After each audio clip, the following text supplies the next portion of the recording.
ಹರೇ ರಾಮ.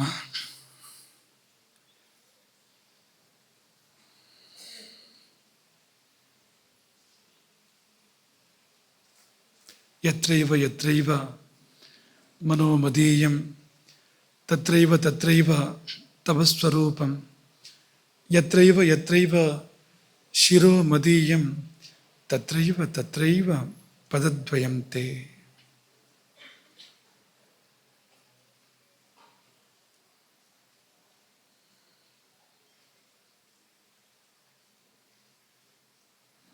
ಅನ್ನಪೂರ್ಣೆ ಸದಾಪೂರ್ಣೆ ಶಂಕರ ಪ್ರಾಣವಲ್ಲಭೆ ಜ್ಞಾನವೈರಾಗ್ಯ ಸಿದ್ಧ್ಯರ್ಥಂ ಭಿಕ್ಷಾಂ ದೇಹಿ ಚ ಪಾರ್ವತಿ.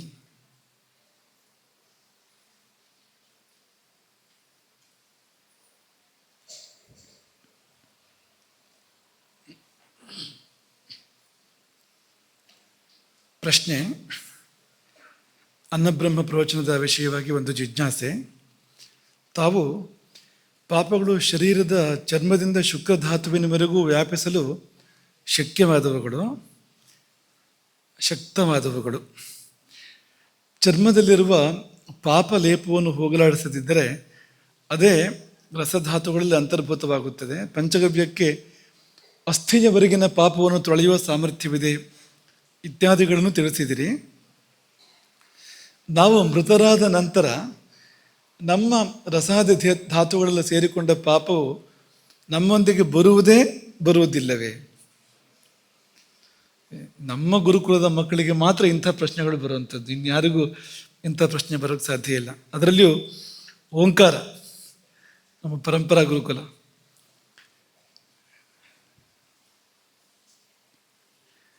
ಈ ಪ್ರಕೃತಿ ಶರೀರವನ್ನು ಬಿಟ್ಟು ಹೋಗುವ ವ್ಯವಸ್ಥೆಯನ್ನು ಮಾಡಿದ್ದೇ ಅದಕ್ಕಾಗಿ. ಒಂದಿಷ್ಟು ಪಾಪ ಹಾಗೆ ಹೋಗಲಿ, ಆ ರೀತಿಯಲ್ಲಿ ಹೋಗಲಿ. ಹಾಗೆ ಆ ಶರೀರಕ್ಕೊಂದು ಸಂಸ್ಕಾರ ಅಂತ ಮಾಡ್ತಾರೆ ನೋಡಿ. ಶರೀರಕ್ಕೆ ಅಗ್ನಿ ಸಂಸ್ಕಾರವಾಗಲಿ ಅಥವಾ ಮೃತ್ ಸಂಸ್ಕಾರ,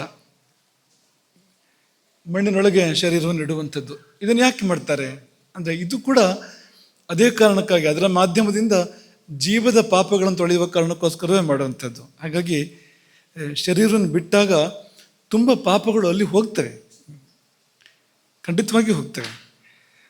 ತಲೆಗೂದಲನ್ನು ಕತ್ತರಿಸಿದಾಗ, ಮಕ್ಕಳು ತಲೆಗೂದಲನ್ನು ಕತ್ತರಿಸಿದರೆ ಪಾಪಗಳು ಹೋಗ್ತವೆ ಅಂತ ಹೇಳ್ತಾರೆ.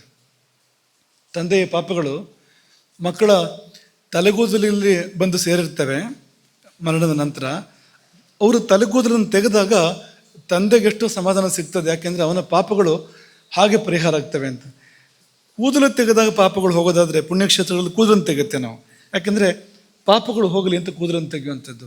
ಪಾಪಗಳು ಹೋಗ್ತವೆ ಅಂತ. ಆದರೆ ಶರೀರ ಬಿಟ್ಟಾಗ ಅದು ಹೇಗೆ ನಮ್ಮೊಂದಿಗೆ ಉಳಿಯೋಕ್ಕೆ ಸಾಧ್ಯ ಅಂತ ಒಂದಷ್ಟು ಪಾಪಗಳು ಬಿಟ್ಟು ಹೋಗ್ತವೆ ಆ ಸಮಯದಲ್ಲಿ. ಇನ್ನು ನೀವು ಮಕ್ಕಳು ನಿನ್ನೆ ಮೊನ್ನೆ ಕೇಳಿದ ಪ್ರವಚನದ ವಿಷಯದಲ್ಲಿ ಪ್ರತಿಕ್ರಿಯೆ ಹೇಳ್ತೀರಾ? ಏನಾದರೂ ನಿಮ್ಮ ಮನಸ್ಸಿನಲ್ಲಿ ಏನು ಉಳೀತು ಅನ್ನೋದನ್ನು ಹೇಳ್ತೀರಾ? ನನಗೆ ನೀವು ಹೇಳಿದ್ರಲ್ಲ ವಾಲ್ಮೀಕಿಗಳು ಮಾಡಿದ ತಪಸ್ಸಿನ ಬಗ್ಗೆ, ರಾಮ ಮರೆಯಲಿಲ್ಲ, ಊಟ ನೆನಪಾಗಲಿಲ್ಲ ಹೇಳೋದು, ಅದು ತುಂಬ ಮನಸ್ಸಿಗೆ ಹೋಯಿತು. ಅಂದರೆ ಉಪವಾಸ ಮಾಡೋದಂದರೆ ಏನೋ ಕೆಟ್ಟ ಕಾರಣದಿಂದ ಊಟ ಮರೆಯೋದಲ್ಲ, ಅದೇ ಒಳ್ಳೆ ಕಾರ್ಯದಿಂದ ನಾವು ಊಟ ಮರೆತರೆ ಅದು ಉಪವಾಸ ಅಂತ ಆಗುತ್ತೆ ಅನ್ನೋದು ನನಗೆ ತುಂಬ ಮನಸ್ಸಿಗೆ ಹೋಯಿತು. ತುಂಬ ಮುಖ್ಯವಾದ ವಿಷಯವನ್ನು ನೀನು ನೆನ್ಪಿಟ್ಕೊಂಡಿದ್ದೀಯ. ತುಂಬ ಒಳ್ಳೆಯ ವಿಷಯವನ್ನು, ಮುಖ್ಯವಾದ ವಿಷಯವನ್ನು ನೆನ್ಪಿಟ್ಕೊಂಡಿದ್ದೀಯ. ಊಟದ ಮರವೇ ಉಪವಾಸ. ಆವಾಗ ರಾಮ ನೆನಪಾಗಬೇಕು. ರಾಮನ ನೆನಪಿನಲ್ಲಿ ಊಟ ಮರೆತು ಹೋಗಬೇಕು. ವಾಲ್ಮೀಕಿಗಳಿಗೆ ಅದಾಯಿತು. ಅವರೇನು ಉಪವಾಸ ಮಾಡಬೇಕು ಅಂತ ಶುರು ಮಾಡಿದ್ದಲ್ಲ, ಅವರು ರಾಮನ ಅನುಸಂಧಾನ, ರಾಮ ರಾಮ ರಾಮ ಅನುರಣನ ಅನುಸಂಧಾನ ಅದನ್ನು ಮಾಡಿದ್ರು. ಅವರು ಊಟ ಮರ್ತೋಯ್ತು, ನಿಜವಾದ ಉಪವಾಸ ಆಯಿತು. ಯಾರಾದರೂ ಹೇಳೋದಾದರೆ ಹೇಳಿ, ಒಂದೆರಡು ಪ್ರತಿಕ್ರಿಯೆಗಳನ್ನು ಹೇಳೋದಾದರೆ ಹೇಳಿ. ಮನವೆಲ್ಲಿಯೋ ನಮನವಲ್ಲಿಯೇ ತುಂಬ ಇಷ್ಟ ಆಯಿತು. ಅಂದರೆ ನಮ್ಮ ಮನ ಎಲ್ಲಿರುತ್ತೋ ಹಾಗೆ ಆಗ್ತೀವಿ. ಮತ್ತು ನಾವೇನು ಯೋಚಿಸ್ತೀವೋ, ನಾವೇನು ತಿಂತೀವೋ ಅದರ ಪ್ರತಿಬಿಂಬವೇ ನಮ್ಮ ದೇಹ ಅಂತ ತುಂಬ ಇಷ್ಟ ಆಯಿತು. ನಮ್ಮ ದೇಹ, ನಮ್ಮ ಮನಸ್ಸು, ಅದೆರಡು ನಾವೇನು ಊಟ ಮಾಡ್ತೀವೋ ಅದರ ಪ್ರತಿಬಿಂಬ. ಮತ್ತಾರು?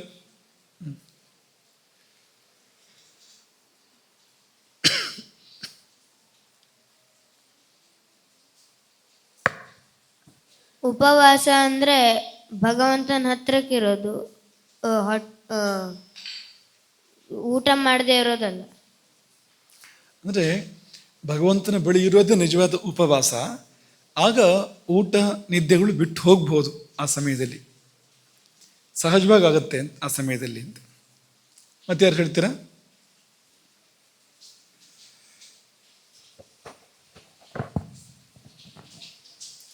ಕ್ರೋಧ ಬಿಡುವುದು ಎಷ್ಟು ಮುಖ್ಯ ಅಂತ ಹೇಳಿದ್ರಿ. ವಿಶ್ವಾಮಿತ್ರ ಎಷ್ಟು ತಪಸ್ ಮಾಡಿದ್ರು ಕ್ರೋಧ ಬಿಡೋವರೆಗೂ ಅದು ಫಲಿಸಲಿಲ್ಲ. ಕ್ರೋಧ ಸುದುರ್ಜಯ ಶತ್ರು. ಯಕ್ಷನ ಪ್ರಶ್ನೆಗೆ ಧರ್ಮರಾಜ ಕೊಟ್ಟ ಉತ್ತರ.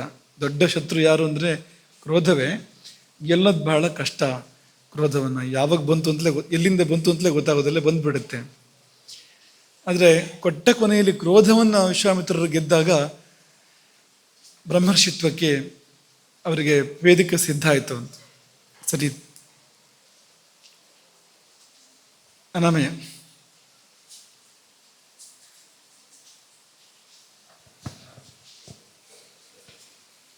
ತುಂಬ ಒಳಗೆ ಹೋಗಿರೋ ಪಾಪಕ್ಕೆ ಅಗ್ನಿನೇ ಪರಿಹಾರ. ಅದಕ್ಕಾಗಿ ಏಕಾದಶಿ ಉಪವಾಸ ವ್ರತ ಮಾಡಬೇಕು. ಹೌದು, ದೋಷಕ್ಕೂ ರೋಗಕ್ಕೂ ಪಾಪಕ್ಕೂ ಎಲ್ಲ ಅಗ್ನಿ ಪರಿಹಾರ, ಸುಟ್ಟು ಬಿಡುತ್ತೆ ಅದನ್ನೆಲ್ಲ. ಉಪವಾಸದಿಂದ ಅಗ್ನಿ ಜಾಗೃತವಾಗುತ್ತೆ. ಸುಮುಖ. ಊಟ ಮಾಡಬೇಕಾದ್ರೆ ಭಾವ ತುಂಬ ಮುಖ್ಯ. ಭಾವ ಇದ್ದರೆ, ಆ ಸಮರ್ಪಣೆ ಇದ್ದರೆ, ಶ್ರೀರಂಗ ಮಹಾಗುರುಗಳ ಕಥೆ ಹೇಳಿದ್ರಿ. ಅವರು ಎಲ್ಲೋ ಇದ್ರೂ ಕೂಡ ಭಕ್ತೆ ಊಟ ಮಾಡಿದ್ದು ಅಲ್ಲಿ ಹೋಗಿ ಮುಟ್ಟಿದ್ದನ್ನ, ಆ ತೇಗ್ ಅವ್ರಿಗೆ ಬಂದಿತ್ತು. ತೇಗು ಬಂತು ಅಂತ. ತೇಗಿನಲ್ಲಿ ಆಕೆ ಸೇವನೆ ಮಾಡಿದ ಆಹಾರದ ಗಂಧ ಇತ್ತು ಅಂತ. ತುಂಬ ತುಂಬ ಒಳ್ಳೆಯ ದೃಷ್ಟಾಂತ ಅದು.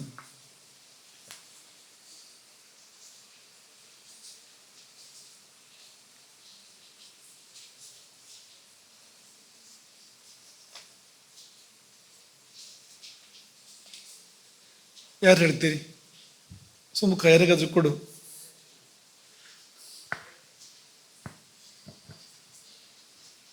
ನೀವು ಹೇಳಿದ್ರಿ ಊಟ ಆದಮೇಲೆ ನಾವು ಅಗಸ್ತ್ಯರನ್ನ ನೆನ್ಪು ಮಾಡಬೇಕು ಅಂತೇಳಿ. ಅದು ನಂಗೆ ವಿಶೇಷ ಅನಿಸ್ತು. ಹೌದು, ಮಾಡು, ಪ್ರತಿನಿತ್ಯ ಮಾಡು. ಊಟ ಜೀರ್ಣ ಆಗೋದಕ್ಕೆ ತುಂಬ ಸಹಾಯ ಆಗುತ್ತೆ ಅದು, ಅಗಸ್ತ್ಯರ ಸ್ಮರಣೆ.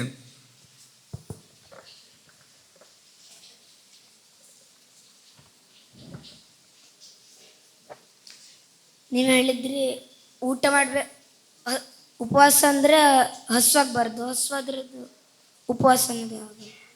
ವ್ರತಭಂಗ. ಹಸಿವಾದರೆ ವ್ರತಭಂಗ, ಹಸಿವಾದರೆ ಊಟ ಮಾಡಬೇಕು, ಹಸಿವಾಗದಿದ್ರೆ ಅದು ಉಪವಾಸ ಅಂತ ಹೇಳಿ. ಒಳ್ಳೆಯದು ಹಿತ, ಇಷ್ಟವಾದದ್ದು ಪ್ರಿಯ. ಸರಿ ಇದೆ. ನಾವು ಹಿತವನ್ನು ಆರಿಸ್ಬೇಕು ಹೊರತು ಪ್ರಿಯವನ್ನಲ್ಲ. ಸಕ್ಕರೆ ಕಾಯಿಲೆ ಬಂದವನಿಗೆ ಜಿಲೇಬಿ ಹಿತ, ಔಷಧ ಜಿಲೇಬಿ ಪ್ರಿಯ, ಔಷಧ ಹಿತ. ಅವನಿಗೆ ಹಿತ ಬೇಡ, ಪ್ರಿಯವನ್ನು ಆರಿಸ್ತಾನೆ. ಹಾಗಾಗಿ ರೋಗ ಹೆಚ್ಚಾಗತ್ತೆ, ತೊಂದರೆ ಹೆಚ್ಚಾಗತ್ತೆ. ಇಬ್ರು ಹೇಳ್ಬಿಡಿ ಸಾಕು, ನಿಲ್ಸೋಣ. ನೀನೊಬ್ಬ ಇಬ್ರು ಹೇಳ್ಬಿಡಿ.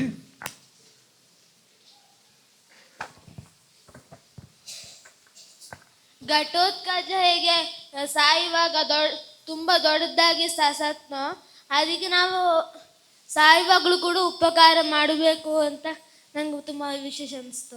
ಹೌದು, ವಿಶೇಷವೇ. ಘಟೋತ್ಕಚನ ಮರಣ ಅದು ಅವನ ಜೀವನಕ್ಕಿಂತ ವಿಶೇಷ. ಅಲ್ಲಿಯೂ ಸೇವೆ. ನಾವು ಭೋಜನ ಮಾಡಿದ್ದು ಯಾವಾಗ ಭೋಜನ ಎಂದು ಹೇಳಿದ್ರೆ 33 ಕೋಟಿ ಲಕ್ಷ ದೇವತೆಗಳಿಗೆ ತೃಪ್ತಿ ಆದಾಗ ಅದು ಭೋಜನ ಅಂತ ಹೇಳಿದ್ರು. ಸರಿ ಇದೆ. 33 ಕೋಟಿ ದೇವತೆಗಳಿಗೆ ತೃಪ್ತಿ ಆಗಬೇಕು, ಹಾಗಾದ್ರೆ ಊಟ ಆಯಿತು ಅಂತ ಅರ್ಥ. ಕೊನೆಯದು ನೀನು ಹೇಳು, ಅಲ್ಲಿಗೆ ನಿಲ್ಲಿಸಿ. ಜಿಜ್ಞಾಸೆ ಇತ್ತು. ಕೇಳು. ಅಂದ್ರೆ ಈಗ ತಂದೆ ಪಾಪ ಮಕ್ಕಳಿಗೆ ಬರುತ್ತೆ ಅಂದ್ರಿ, ಅದು ಕೂದಲಲ್ಲೇ ಯಾಕೆ ಅಂತ. ಈಗ ಕೂದಲ ಅಸ್ಥಿ ಮಲವೇ ಕೂದಲಾಗಿದ್ರಿಂದ ಪಂಚಗವ್ಯ ತಗೊಂಡ್ರೇನೆ ಅಸ್ಥಿಯಲ್ಲಿದ್ದೆಲ್ಲ ಪಾಪ ಹೋಗುತ್ತೆ ಅಂದರೆ ಮತ್ತೆ ಕೂದಲು ತೆಗೆಯೋದಂತ ಹಾಗಲ್ಲ, ಇನ್ನು ಪಂಚಗವ್ಯ ತಗೊಳ್ಬೇಕು ಅವನು, ಇನ್ನು ತಗೊಂಡು ಪರಿಹಾರ ಆಗಬೇಕು.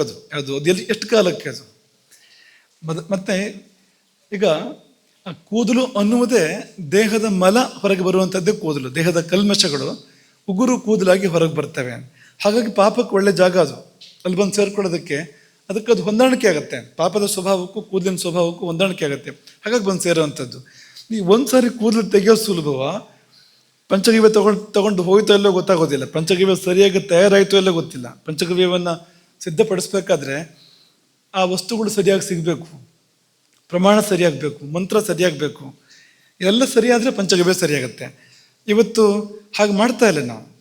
ಅದೆಲ್ಲ ಇದ್ರೆ ಆಗುವಂಥದ್ದು. ಈಗ ನಾವು ಜರ್ಸಿ ದನದ ಹಾಲು ತಂದು ಪಂಚಗವ್ಯ ಮಾಡಿದರೆ ಹೊತ್ತಾಗಿ ಸಮಸ್ಯೆಗಳು ಬರುತ್ತೆ, ಅದರಿಂದ ಇದ್ದ ಸಮಸ್ಯೆ ಹೋಗೋದಲ್ಲ ಅಂತ. ಹಾಗಾಗಿ ಅದೊಂಚೂರು ದೂರದ ದಾರಿ, ಅದಕ್ಕಿಂತ ಹತ್ತಿರದ ದಾರಿ ತೆಗೆದು ಬಿಡೋದು ಕೂದಲನ್ನು ಅಂತ. ಆ ಸಮಯಕ್ಕೆ ಅದು ಬಂದಿರುವಂಥದ್ದು ಅಲ್ಲಿ ಅಂತ ಅದನ್ನು ನೆನಪಿಟ್ಕೊಳ್ಬೇಕು ನಾವು. ಆ ಸಮಯಕ್ಕೆ ಬಂದಿರುವಂಥದ್ದು ಅಂತ. ಒಂದು ವೇಳೆ ಅದು ನಾವು ಕೂದಲು ತೆಗೆದೇ ಇದ್ದಾಗ ಇಲ್ಲೇ ಒಳಗಿಳಿಯೋದೋ ಪುನಃ ತಿರುಗಿ ತಂದೆ ಹೊರಟು ಹೋಗೋದು ಆದರೆ ಅವಾಗೇನು ಪ್ರಯೋಜನ? ಮತ್ತೆ ಮಾಡಿ ಆ ಸಮಯಕ್ಕೆ ಮಾಡಬೇಕು. ಇಷ್ಟಿಟ್ಕೊಳ್ಳೋಣ. ಈಗ ನಿನ್ನೆ ಒಂದು ಪ್ರಶ್ನೆಯಲ್ಲಿ ಪ್ರವಚನ ನಿಲ್ಲಿಸಿದ್ವು. ಆಯಿತು, ಆಹಾರವನ್ನು ಬಿಟ್ಟು ಉಪವಾಸ ಮಾಡಬೇಕು ಅನ್ನೋ ಸಂದರ್ಭ ಬಂತು. ಯಾಕೆಂದರೆ ಅಂಥ ಭಾವ ನಮಗೆ ಬರಬೇಕಲ್ಲ. ಏಕಾದಶಿ ಉಪವಾಸ ಮಾಡಬೇಕು ಅಂತ ಅನಿಸಿದೆ. ಶಾಸ್ತ್ರಗಳು ಹೇಳ್ತಾ ಇದ್ದಾವೆ ಏಕಾದಶಿ ಉಪವಾಸ ಮಾಡಬೇಕು ಅಂತ. ಆದರೆ ಆ ಮೈಮರಿಯೋ ಸ್ಥಿತಿ ನಮಗಿನ್ನೂ ಇಲ್ಲ ಈಗ. ಅಂತಿದ್ದಾಗ ಉಪವಾಸ ಹೇಗೆ ಮಾಡಬಹುದು, ಅಥವಾ ಅಗ್ನಿ ಜಾಗೃತವಾಗದಂತೆ ಹಸಿವಾಗದಂತೆ ಹೇಗೆ ಮಾಡಬಹುದು? ಸಾಮಾನ್ಯರ ಪಾಡೇನು ಅನ್ನೋ ಪ್ರಶ್ನೆ ಇತ್ತಲ್ವಾ? ಅದಕ್ಕೆಲ್ಲ ನೀವು ಉತ್ತರ ಕಂಡುಕೊಂಡಿರ್ಬೋದು ಇಷ್ಟೊತ್ತಿಗೆ. ಕಂಡುಕೊಂಡಿದ್ರೆ ಅದನ್ನು ಬರೆದಿಟ್ಕೊಳ್ಳಿ, ಅದನ್ನು ಆಮೇಲೆ ತಗೊಳ್ತೀವಿ ನಾವು ಅದನ್ನು. ತುಂಬ ಹೇಳೋದಕ್ಕೆ ತುಂಬ ಸರಳ ಅದು. ಏನು ಅಂದರೆ, ನಾಳೆ ಉಪವಾಸ ಎಂದು ಅಗ್ನಿಗೆ ಹೇಳು ಅಂತ ಅಷ್ಟೇ. ನಮ್ಮೊಳಗಿನ ಅಗ್ನಿಗೆ ನಾಳೆ ಏಕಾದಶಿ ಇದೆ, ಉಪವಾಸ ಮಾಡ್ತೇನೆ ಅಂತ ಹೇಳು. ಇವತ್ತಿನ ಪ್ರವಚನದ ಶೀರ್ಷಿಕೆನೇ ಅಗ್ನಿ ಸಂವಾದ ಅಥವಾ ಅಗ್ನಿಯೊಂದಿಗೆ ಮಾತುಕತೆ. ಅಗ್ನಿಯೊಂದಿಗೆ ಮಾತುಕತೆ ನಿಂತು ಹೋಗಿದೆ ನಮ್ಮದು ಎಷ್ಟೋ ಕಾಲದಿಂದ. ಅದನ್ನು ಪುನಃ ಪ್ರಾರಂಭ ಮಾಡಬೇಕು. ಅಗ್ನಿ ತಾನೇ ಹಸುವನ್ನು ಏರ್ಪಡಿಸುವಂಥದ್ದು. ಮಾಡಬೇಡ ಅಂತ ಅಗ್ನಿಗೆ ಹೇಳಿದ್ರೆ ಮುಗೀತಲ್ವಾ? ನಾಳೆ ಹಸಿವಾಗಬಾರ್ದು ನನಗೆ ಅಂತ ಅಗ್ನಿಗೆ ಹೇಳಿದ್ರೆ ಮುಗೀತಲ್ವಾ?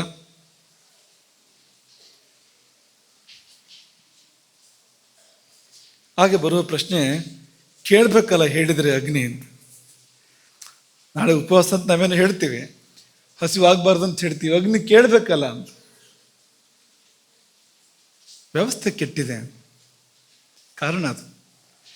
ಈಗ ಮಕ್ಕಳು ಮಾತು ಕೇಳಬೇಕು ಅಂದರೆ ಅವ್ರಿಗೆ ಬೇಕಾದ್ದನ್ನು ಕೊಡಬೇಕು ನಾವು, ಅಥವಾ ಯಾರೇ ಆಗಲಿ, ಮಕ್ಕಳು ಮಾತ್ರ ಅಲ್ಲ, ದೊಡ್ಡವರಾದರೂ ಕೂಡ. ಒಬ್ಬ ರಾಜನಿಂದ ಏನೋ ಮಾಡಿಸ್ಕೊಳ್ಬೇಕು ಅಂತ ಒಂದು ಕೆಲಸ ಅಂತಂದರೆ ಅವನಿಗೇನು ಪ್ರಿಯವೋ ಏನು ಇಷ್ಟವೋ ಅದನ್ನು ಕೊಟ್ಟು ರಾಜನಿಂದ ನಾವು ನಮ್ಮ ಕಾರ್ಯವನ್ನು ಮಾಡಿಸ್ಕೊಳ್ತೇವೆ. ಯಾವುದೇ ವ್ಯಕ್ತಿಯಿಂದ ನಮ್ಮ ಕಾರ್ಯವನ್ನು ನಾವು ಮಾಡಿಸ್ಕೊಳ್ತೇವೆ. ಮನೇಲೊಂದು ನಾಯಿ ಸಾಕಿದರೆ, ಒಂದು ಪ್ರಾಣಿ, ಬೇರೆ ಯಾವುದಾದ್ರು ಪ್ರಾಣಿ ಇದ್ದರೆ ಅದಕ್ಕೆ ಬೇಕಾದ್ದನ್ನು ಕೊಟ್ಟಾಗ ಅದು ನಮ್ಮ ವಶವಾಗುತ್ತೆ. ಅದು ನಾವು ಹೇಳಿದ್ದನ್ನು ಕೇಳುತ್ತೆ. ಅದು ನೀವು ನಾಯಿ ವಿಷಯ, ಪ್ರಾಣಿ ವಿಷಯ ಅಲ್ಲಿ ಯಾಕೆ ಹೇಳ್ತೀರಿ? ದೇವತೆ ಅಗ್ನಿ ಅಂದರೆ ದೇವತೆ ಆದರೂ ಕೂಡ ಹಾಗೆ. ದೇವತೆಗೆ ಬೇಕಾದದನ್ನು ಸಲ್ಲಿಸಿದಾಗ ದೇವತೆ ನಮಗೆ ಅಧೀನ ಆಗುತ್ತೆ, ನಾವು ಹೇಳಿದ್ದನ್ನು ಸ್ವೀಕಾರ ಮಾಡುತ್ತೆ. ಅದಿಲ್ಲದೆ ಇದ್ದಾಗ ಯಾವ ದೇವತೆ ನಮ್ಮ ಹೇಳಿಕೆಯನ್ನು ಸ್ವೀಕಾರ ಮಾಡುತ್ತೆ, ನಮ್ಮ ಇಚ್ಛೆಯನ್ನು ಸ್ವೀಕಾರ ಮಾಡುತ್ತೆ? ಮನುಷ್ಯರೇ ಮಾಡೋದಿಲ್ವಲ್ಲ, ಪ್ರಾಣಿಗಳು ಕೂಡ ಮಾಡೋದಿಲ್ವಲ್ಲ. ಈಗ ನಾವು ಹಾಗೆ ಇಟ್ಟಿದ್ದೇವಾ ಅಗ್ನಿಯನ್ನು? ಅಗ್ನಿಗೆ ಬೇಕಾದುದನ್ನು ಕೊಟ್ಟಿದ್ದೇವಾ ಅಂತ ಪ್ರಶ್ನೆ ಇರುವಂಥದ್ದು. ನೀವು ಉದ್ದಕ್ಕೂ ಅಗ್ನಿಗೆ ಅಪಚಾರ ಮಾಡ್ತಾ ಬಂದು ಮಾಡು ಅಂದರೆ ಅಗ್ನಿ ಮಾಡೋದಿಲ್ಲ.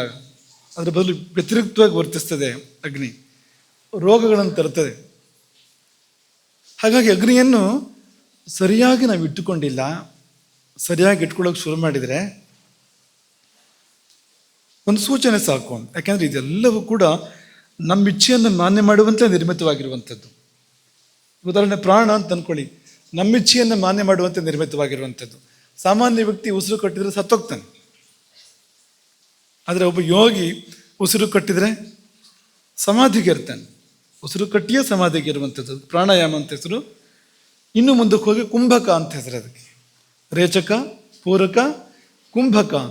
ಕುಂಭಕದಲ್ಲಿ ಉಸಿರನ್ನು ನಿಲ್ಲಿಸಿದಾಗ ಯೋಗಿ ಸಮಾಧಿಗೆ ಇರ್ತಾನೆ, ಸತ್ತೋಗೋದಿಲ್ಲ. ಅವನು ಅತೀವವಾದ ಆನಂದವನ್ನು ಅನುಭವಿಸ್ತಾನೆ, ಮತ್ತೆ ಇಳಿದು ಬರ್ತಾನೆ ಈ ಲೋಕಕ್ಕೆ. ಅದು ಆ ಸಮಾಧಿ 1 ನಿಮಿಷವೂ ಆಗ್ಬೋದು, 1 ಗಂಟೆಯೂ ಆಗ್ಬೋದು, 1 ದಿನವೂ ಆಗ್ಬೋದು, 1 ವರ್ಷವೂ ಆಗ್ಬೋದು.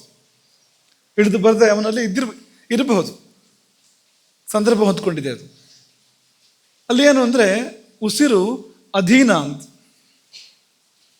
ಇಚ್ಛೆಯನ್ನು ಮಾನ್ಯ ಮಾಡುತ್ತೆ. ಶಂಕರಾಚಾರ್ಯರು ತಮ್ಮ ಯೋಗ ತಾರಾವಳಿಯಲ್ಲಿ ಒಂದು ಕೇವಲ ಕುಂಭಕ ಎನ್ನುವ ಮಾತನ್ನು ಪದೇ ಪದೇ ಆಡ್ತಾರೆ. ಅದನ್ನು ಎತ್ತಿ ಎತ್ತಿ ಪ್ರಶಂಸೆ ಮಾಡ್ತಾರೆ ಕೇವಲ ಕುಂಭಕವನ್ನು. ಕೇವಲ ಕುಂಭಕ ಅಂದರೆ ಏನು ಅಂದರೆ ಸ್ವಾಭಾವಿಕ ಉಸಿರನ್ನು ನಿಲ್ಲಿಸ್ಬಿಡೋದು. ಈಗ ಪ್ರಾಣಾಯಾಮ ಮಾಡಬೇಕಾದ್ರೆ ರೇಚಕ ಮಾಡ್ತೀವಿ, ಪೂರಕ ಮಾಡ್ತೀವಿ, ಕುಂಭಕ ಮಾಡ್ತೀವಿ. ಉಸಿರು ತಗೊಳ್ತೀವಿ, ಕಟ್ತೀವಿ. ರೇಚಕ ಕುಂಭಕ, ಪೂರಕ ಕುಂಭಕ. ಅದು ಉಸಿರನ್ನು ಬಿಡ್ತೀವಿ, ಅಲ್ಲೇ ಕಟ್ತೀವಿ. ರೇಚಕ ಕುಂಭಕ. ಅದು ಇದನ್ನೆಲ್ಲ ಮಾಡ್ತೀವಿ. ಅಂದರೆ ಪೂರಕ ಸಹಿತವಾದ ಕುಂಭಕ ಅಥವಾ ರೇಚಕ ಸಹಿತವಾದ ಕುಂಭಕ. ಪೂರಕ ಅಂದರೆ ಉಸಿರನ್ನು ತುಂಬಿಕೊಡೋದು, ಅಲ್ಲೇ ಕುಂಭಕ ಮಾಡಿದರೆ ಪೂರಕ ಕುಂಭಕ. ರೇಚಕ ಅಂದರೆ ಉಸಿರನ್ನು ಬಿಡೋದು, ಅಲ್ಲೇ ಕುಂಭಕ ಮಾಡಿದರೆ, ಅಲ್ಲೇ ಉಸಿರನ್ನು ನಿಲ್ಲಿಸಿದರೆ ರೇಚಕ ಕುಂಭಕ. ಅದು ಇದು ಯಾವುದೂ ಇಲ್ಲ. ಮನಸ್ಸು ಬಂದಾಗ ಉಸಿರನ್ನು ನಿಲ್ಲಿಸಿದ ಅಂತ, ಅದು ಕೇವಲ ಕುಂಭಕ. ಅಥವಾ ಸಹಜ ಕುಂಭಕ ಅಂತ, ಯಾವಾಗ ಈಶ್ವರ ಧ್ಯಾನ ಮಾಡಬೇಕು ಅಂತ ಅನ್ನಿಸ್ತೋ, ಭಾವ ಬಂತೋ, ಉಸಿರನ್ನು ನಿಲ್ಲಿಸಿದ ಅಂತ. ಪ್ರಾಣಕ್ಕೆ ಸೂಚನೆ ನಿಲ್ಲು ಅಂತ, ಅದು ನಿಂತು ಹೋಗುತ್ತೆ. ಆದರೆ ಜೀವ ಹೋಗೋದಿಲ್ಲ. ಅದರ ಬದಲಿಗೆ ಜೀವ ದೇವರಲ್ಲಿ ಸೇರ್ತದೆ ಅಂತ. ಹೀಗೆ ಎಲ್ಲವೂ ಕೂಡ ನಮ್ಮ ಇಚ್ಛೆಯನ್ನು, ನಮ್ಮ ಶಾಸ್ತ್ರವನ್ನು ಮಾನ್ಯ ಮಾಡುವಂತೆ ನಿರ್ಮಿತವಾಗಿದೆ ಶರೀರದಲ್ಲಿ. ಎಲ್ಲವೂ ಕೂಡ ನಾವು ಹೇಳಿದ್ರೆ ಕೇಳುವಂತೆ ಇದೆ ಅದು. ಆದರೆ ನಾವು ಅದನ್ನು ಅದ್ರ ಜೊತೆಗೆ ಸಂವಾದನೆ ಮಾಡಿಲ್ಲ, ಅದನ್ನು ಬೇಕಾದಂತೆ ಇಟ್ಕೊಂಡಿಲ್ಲ, ಏನು ಮಾಡೋದು? ಕೇಳೋದಿಲ್ಲ. ಹಿತ ಮಿತ ಮೇಧ್ಯಾಸನವನ್ನು ಕೊಟ್ಟರೆ, ಅಗ್ನಿಗೆ ನಿರಂತರವಾಗಿ ಹಿತ ಮಿತ ಮತ್ತು ಮೇಧ್ಯವನ್ನು ಕೊಟ್ಟರೆ ಅಗ್ನಿ ನಾವು ಹೇಳಿದ್ದನ್ನು ಮಾನ್ಯ ಮಾಡೋಕೆ ಪ್ರಾರಂಭ ಮಾಡುತ್ತೆ. ಆಗ ನಾಳೆ ಉಪವಾಸ ಅಗ್ನಿ, ನಾಳೆ ನನಗೆ ಹಸಿವಾಗಬಾರ್ದು ಅಂದರೆ ಹಸಿವಾಗೋದಿಲ್ಲ. ಇನ್ನೊಂದು ರೀತಿ ಹೇಳೋದಾದರೆ ಇದನ್ನೇ, ದೃಢ ಸಂಕಲ್ಪ ಮಾಡಿದರೆ ನಾಳೆ ಯಾವುದೇ ಕಾರಣಕ್ಕೂ ನಾನು ಆಹಾರ ತಗೊಳ್ಳೋದಿಲ್ಲ, ಉಪವಾಸ ವ್ರತ ಅಂತ ಗಟ್ಟಿ ನಿಶ್ಚಯ ಮಾಡಿದರೆ ಹಸಿವಾಗೋದಿಲ್ಲ. ಯಾಕಂದರೆ ಮನಸ್ಸಿಗಷ್ಟು ಶಕ್ತಿ ಇದೆ. ಮನಸ್ಸಿಗೆ ಎಲ್ಲವೂ ಅಧೀನ. ಇಲ್ಲಿ ದೇಹ ಮನಸ್ಸಿಗೆ ಅಧೀನ. ಬಲವಾದ ಸಂಕಲ್ಪ ಏರ್ಪಟ್ಟರೆ ಹಸಿವಾಗುವುದಿಲ್ಲ. ಇದೆಲ್ಲ ಪುರಾಣ ಅಲ್ಲ. ಪುರಾಣ ಅಂದರೆ ಬದನೆಕಾಯಿ ಪುರಾಣ ಅಲ್ಲ. ಇದೆಲ್ಲ ಅನುಭವದ ಸತ್ಯಗಳು. ಇವತ್ತಿಗೂ ಕೂಡ ಸಾಧಕರ ಅನುಭವದಲ್ಲಿ ಇರ್ತಕ್ಕಂಥ ಸತ್ಯಗಳು. ನೀವು ಕೂಡ ಅನುಭವಿಸಿ ನೋಡಬಹುದಾಗಿರುವಂಥ ಸತ್ಯ. ಗಟ್ಟಿ ಸಂಕಲ್ಪ ಮಾಡಿದರೆ ಇಲ್ಲ, ಸಂಜೆ ಊಟ ಇಲ್ಲೇ ಹೊತ್ತು, ಹಸಿವಾಗೋದಿಲ್ಲ. ಯಾಕಂದರೆ ಅಗ್ನಿ ತಗೊಳುತ್ತೆ ಅದನ್ನು. ಓ, ಸಂಜೆ ಊಟ ಇಲ್ಲ ಅಂತ ನಾನು ಹೇಳ್ಬಾರ್ದು ಅಂತ ಸಹಕಾರ ಕೊಡುತ್ತೆ ಅಗ್ನಿ. ಅದಕ್ಕೆ ಆ ಸಂಕಲ್ಪಕ್ಕೆ ಏನನ್ನೂ ಸಾಧಿಸೋ ಶಕ್ತಿ ಇದೆ.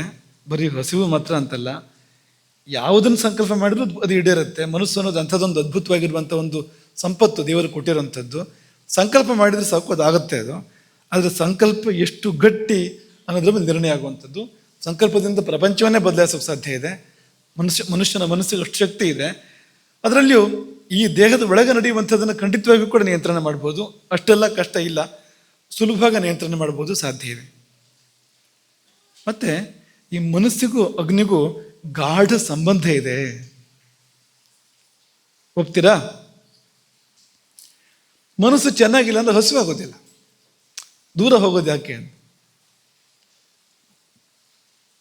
ಬೇಜಾರಾಯಿತು, ಯಾವುದೋ ಕಾರಣಕ್ಕೆ ತುಂಬ ದುಃಖ ಆಗಿದೆ, ಕೂಡಲೇ ಆಗೋದೇನು? ದುಃಖ ಸರಿಯಾಗಿ ಆಯಿತು ಅಂದರೆ ಕೂಡಲೇ ಆಗುವ ಪರಿಣಾಮ ಯಾವುದು? ಊಟ ಸೇರೋದಿಲ್ಲ. ಆರೋಗ್ಯ ಇದೆ ದೇಹಕ್ಕೆ, ಆದರೆ ಊಟ ಸೇರೋದಿಲ್ಲ ಅಂತ. ಯಾಕೆಂದರೆ ಅಷ್ಟು ಹತ್ತಿರ ಸಂಬಂಧ ಇದೆ ಮನಸ್ಸಿಗೂ ಅಗ್ನಿಗೂ. ಮನಸ್ಸಿನ ಪರಿಣಾಮ ಅಗ್ನಿಯ ಮೇಲೆ ಆಗೇ ಬಿಡುತ್ತೆ. ಸಮಾಧಾನ ಇದ್ದರೆ ಹಸಿವಾಗುತ್ತೆ, ಸಮಾಧಾನ ಇಲ್ಲದೆ ಇದ್ದರೆ ಅಸಮಾಧಾನ, ವ್ಯಥೆ ಅಥವಾ ಚಿಂತೆ, ಕೊರಗು ಇದ್ದರೆ ಹಸಿವಾಗೋದಿಲ್ಲ. ಅದು ಈ ಕೊರಗು ಅನ್ನೋ ರೂಪಕ್ಕೆ ಹೋದ್ಮೇಲಂತೂ ಹಸಿವಾಗೋದೇ ಕಡಿಮೆ ಆಗಿಬಿಡುತ್ತೆ. ಅಂದರೆ ಇದು ಒಂದು ದಿನ ಅಂತಲ್ಲ, ಒಂದು ಹೊತ್ತು ಅಂತಲ್ಲ, ವಾರಗಟ್ಟಲೆ, ತಿಂಗಳುಗಟ್ಟಲೆ, ವರ್ಷಗಟ್ಟಲೆ ಹಸಿವಾಗೋದಿಲ್ಲ, ಸರಿಯಾಗಿ ಊಟ ರುಚಿಸೋದಿಲ್ಲ, ಊಟ ಬೇಕು ಅಂತ ಅನ್ಸೋದಿಲ್ಲ. ಕೊರಗಿ ಕೊರಗಿ ಸತ್ತ ಅಂತ ಹೇಳ್ತಾರಲ್ಲ, ಕೊರಗಿ ಕೊರಗಿ ರೋಗ ಹಿಡಿತು ಅಂತ ಹೇಳ್ತಾರಲ್ಲ. ಯಾಕೆಂದರೆ ಕೊರಗಿದಾಗ ಅಗ್ನಿಯೂ ಕೊರಗತ್ತೆ ಅಂತ, ಮನಸ್ಸು ಕೊರಗಿದಾಗ ಅಗ್ನಿ ಸೊರಗತ್ತೆ ಅಂತ. ಅಷ್ಟರ ಮಟ್ಟಿಗೆ ಎರಡು ಹತ್ತಿರ ಇದೆ ಈ ಮನಸ್ಸು ಮತ್ತು ಅಗ್ನಿ ಅಂತ. ಆಗ ಈ ಮನಸ್ಸಿನ ಮೂಲಕ ನೀವು ಅಗ್ನಿಗೆ ಹೇಳೋಕೆ ಸಾಧ್ಯ ಇದೆ, ಮನಸ್ಸಿನ ಮೂಲಕವಾಗಿ ಅಗ್ನಿಗೆ ಸೂಚನೆ ಕೊಡೋದಕ್ಕೆ ಸಾಧ್ಯ ಇದೆ. ಇದು ಕೇವಲ ಭಾವನಾತ್ಮಕ ಸತ್ಯ ಅಂತ ತಗೊಳ್ಬೇಕಾಗಿಲ್ಲ, ಪ್ರಯೋಗಗಳು ಕೂಡ ನಡೆದಿದ್ದಾವೆ ಈ ವಿಷಯದಲ್ಲಿ. ಒಬ್ಬರು ಇವಾನ್ ಪಾವ್ಲೋವ್ ಅಂತ ಒಬ್ಬರು ವಿಜ್ಞಾನಿ, ಅವರು ರಷ್ಯಾದ ವಿಜ್ಞಾನಿ, ನಾಯಿಗಳ ಮೇಲೆ ಪ್ರಯೋಗ ಮಾಡ್ತಾರೆ. ಅವ್ರು ನೊಬೆಲ್ ಪ್ರಶಸ್ತಿ ಬರುತ್ತೆ ಅವರಿಗೆ, ಆ ಪ್ರಯೋಗಕ್ಕೆ. ಏನಪ್ಪ ಪ್ರಯೋಗ ಅಂದರೆ ಇದೇ, ಹಸಿವಿಗೂ ಮನಸ್ಸಿಗೂ ಇರೋ ಸಂಬಂಧ, ಅದರ ಮೇಲೆ ಪ್ರಯೋಗ ಮಾಡಿರುವಂಥದ್ದು. ನಾಯಿಯನ್ನು ಶಬ್ದರಹಿತವಾದ ಒಂದು ಕೋಣೆಯಲ್ಲಿ ಕೂಡಿ ಹಾಕಿ ಅಲ್ಲಿ ಆಹಾರ ಕೊಟ್ಟು, ಆಹಾರದ ಜೊತೆಗೆ ಬೇರೆ ಬೇರೆ ಸಂಗತಿಗಳನ್ನ ಇಟ್ಟು ಪ್ರಯೋಗ ಮಾಡಿದ್ದಾರೆ. ತುಂಬ ವಿಷಯಗಳಿದೆ ಅದರಲ್ಲಿ, ತುಂಬ ವಿಷಯಗಳಿದೆ. ಅದರ ಕೆನ್ನೆಗೆ ಒಂದು ಸಣ್ಣ ಕೊಳವೆ ಅಳವಡಿಸಿ ಜೊಲ್ಲು ಎಷ್ಟು ಬರುತ್ತೆ ಅಂತ ಅದು ಪರೀಕ್ಷೆ ಮಾಡಿದ್ದಾರೆ ಅವರು. ಎಷ್ಟು ಜೊಲ್ಲು ಬರುತ್ತೆ, ಯಾವಾಗ ಎಷ್ಟು ಜೊಲ್ಲು ಬರುತ್ತೆ, ಯಾವಾಗ ಎಷ್ಟು ಜೊಲ್ಲು ಬರೋದಿಲ್ಲ ಅನ್ನೋದನ್ನೆಲ್ಲ ಅವರು ಪ್ರಯೋಗ ಮಾಡಿದ್ದಾರೆ. ತುಂಬ ವಿಸ್ತಾರವಾಗಿದೆ ಪ್ರಯೋಗ. ಉದಾಹರಣೆಗೆ ನಾಯಿಗೆ ಆಹಾರ ಕೊಡ್ತಾಯಿದ್ರು. ಮೊದಲು ಆಹಾರ ಎದುರುಗಡೆ ಇದ್ದಾಗ ಅದಕ್ಕೆ ಜೊಲ್ಲು ಸುರಿತಾ ಇತ್ತು, ಅದು ತಿಂತಾಯಿತ್ತು. ಶಬ್ದ ಏನೂ ಇರ್ತಾ ಇರಲಿಲ್ಲ.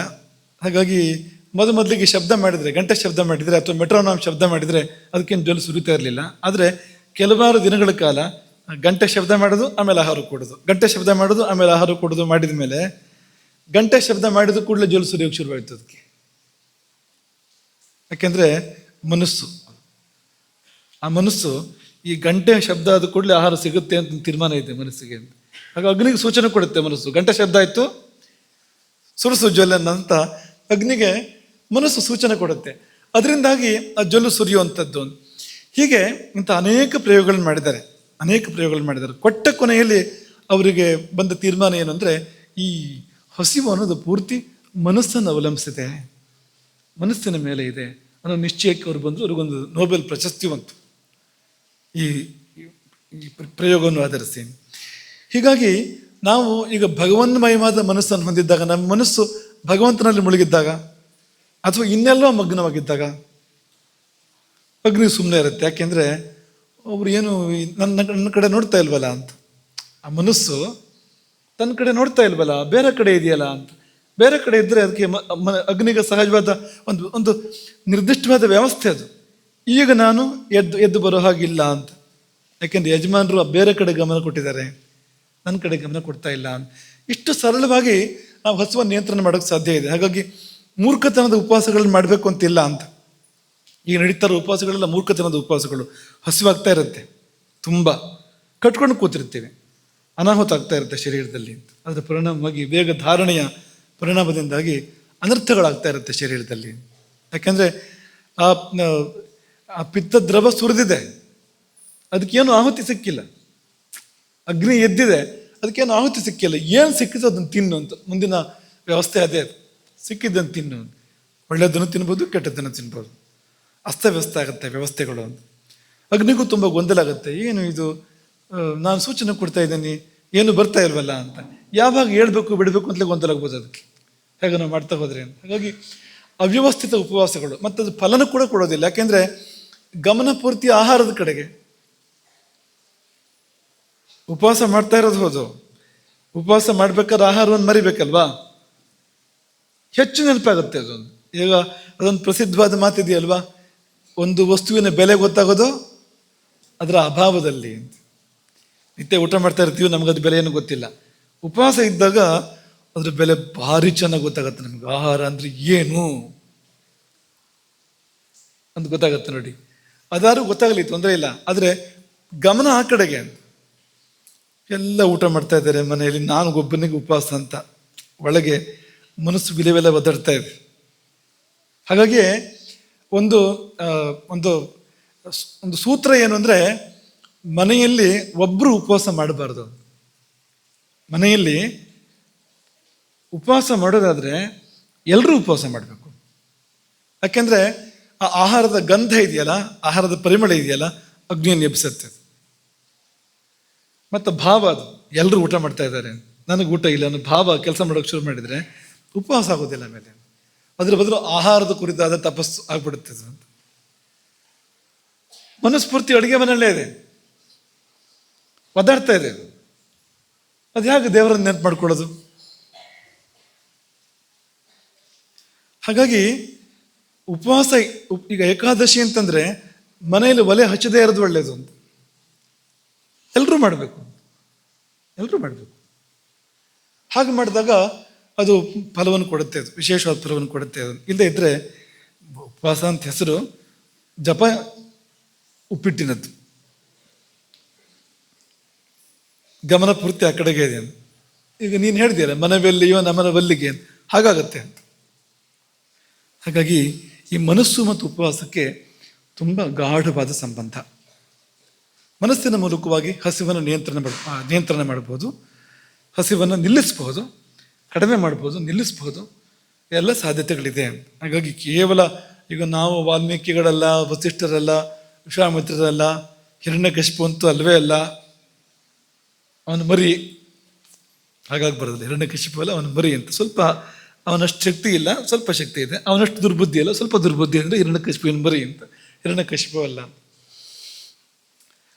ಒಟ್ಟಿನಲ್ಲಿ ನಾವು ಹೇಳಕ್ಕೆ ಹೊರಟಿದ್ದೇನೆಂದರೆ, ಅವರಂತೆ ನಾನಲ್ಲ ಅಂತ ವ್ಯಥೆ ಪಡಬೇಕಾಗತ್ತ, ಚಿಂತೆ ಮಾಡಬೇಕಾಗಿಲ್ಲ ಅಂತ. ಈ ದಾರಿ ಇದೆ ಅಂತ. ಈ ಕಡೆಯಿಂದ ನಾವು ಹಸಿವನ್ನು ನಿಯಂತ್ರಣ ಮಾಡಿ ಉಪವಾಸ ಮಾಡಿ ಉಪವಾಸದ ಫಲಗಳನ್ನ ಪಡಿಬೋದು ಅಂತ. ಫಲಗಳಿದೆ, ಅನೇಕ ಬಗೆಯ ಫಲಗಳಿದೆ. ಏನು ಫಲಗಳಿದೆ ಅನ್ನೋದನ್ನು ಕೆಲವನ್ನ ಅನುಷ್ಠಾನಕ್ಕೆ ಸಂಬಂಧಪಟ್ಟಿದ್ದನ್ನು ಯೋಚನೆ ಮಾಡ್ತಾ ಹೋಗೋಣ. ಆರೋಗ್ಯಕ್ಕೆ ಸಂಬಂಧಪಟ್ಟಿದ್ದು ಸಮಯ ಇದ್ದರೆ ನೋಡೋಣ, ಅದನ್ನು ತುಂಬ ಇದೆ. ಹೇಗಿದ್ರು ಸಮಯ ಇದ್ದರೆ ಆಯುರ್ವೇದದ ಮುಖವನ್ನು ಕೂಡ ನೋಡೋಣ. ಮನಸ್ಸಿಗೆ ಉಭಯಗತಿ, ಮನಸ್ಸಿಗೆ ಉಭಯಗತಿ. ಅದು ಆ ಕಡೆಗೂ ಹೋಗುತ್ತೆ, ಈ ಕಡೆಗೂ ಹೋಗುತ್ತೆ ಮನಸ್ಸು ಅಂತ. ಅಂಥದ್ದು ಯಾವ್ದಾದ್ರು ಪ್ರಾಣಿ ನೆನಪಿದೆಯಾ ನಿಮಗೆ? ಗೊತ್ತಿದೆಯಾ? ಏನು? ಆಮೆ ಅಲ್ಲ, ನಾವು ಹೇಳ್ತಿರೋದು ಆ ಕಡೆಗೂ ತಲೆ ಇದೆ, ಈ ಕಡೆಗೂ ತಲೆ ಇದೆ. ಹಾಗೂ ಹೋಗುತ್ತೆ, ಹೀಗೂ ಮುಂದಕ್ಕೂ ಹೋಗುತ್ತೆ, ಹಿಂದಕ್ಕೂ ಬರುತ್ತೆ ಅಂತ. ಏನೋ ಗಂಡೆ ಬೆರುಂಡ ಅಲ್ಲ, ಎರಡು ತಲೆ ಹಾವಿರುತ್ತೆ. ಆ ಕಡೆ ಗೊತ್ತಲ್ಲ, ಈ ಕಡೆ ಗೊತ್ತಲ್ಲ, ಮುಂದೆ ಹೋಗುತ್ತೆ, ಹಿಂದೆ ಹೋಗುತ್ತೆ ಅಲ್ವಾ? ಉಗಿ ಬಂಡಿ ಕೂಡ ಅಂಥದ್ದಿರುತ್ತೆ. ಯಂತ್ರವನ್ನು ಎರಡೂ ಕೂಡ ಅಳವಡಿಸಿದ್ರೆ, ಉಗಿ ಬಂಡಿಗೆ ಚಾಲಕ ಯಂತ್ರವನ್ನು, ಅದು ಆ ಕಡೆಗೂ ಹೋಗ್ಬೋದು, ಈ ಕಡೆ ಹೋಗ್ಬೋದು, ಹೀಗೆ ತಿರುಗಬೇಕು ಅಥವಾ ಅದೆಲ್ಲ ಏನು ಸಂದರ್ಭಗಳಿಲ್ಲ ಅಂತ. ಹಾಗೆ ಮನಸ್ಸು ಕೂಡ ಎರಡು ಬಗೆಯ ಗತಿಗಳಿದೆ. ಮುಂದೂ ಹೋಗುತ್ತೆ, ಅದು ಹಿಂದೂ ಹೋಗುತ್ತೆ. ಮುಂದೆ ಹೋದರೆ ಪ್ರಪಂಚ, ಸಂಸಾರ, ಹಿಂದೆ ಹೋದರೆ ಪರಮಾತ್ಮ.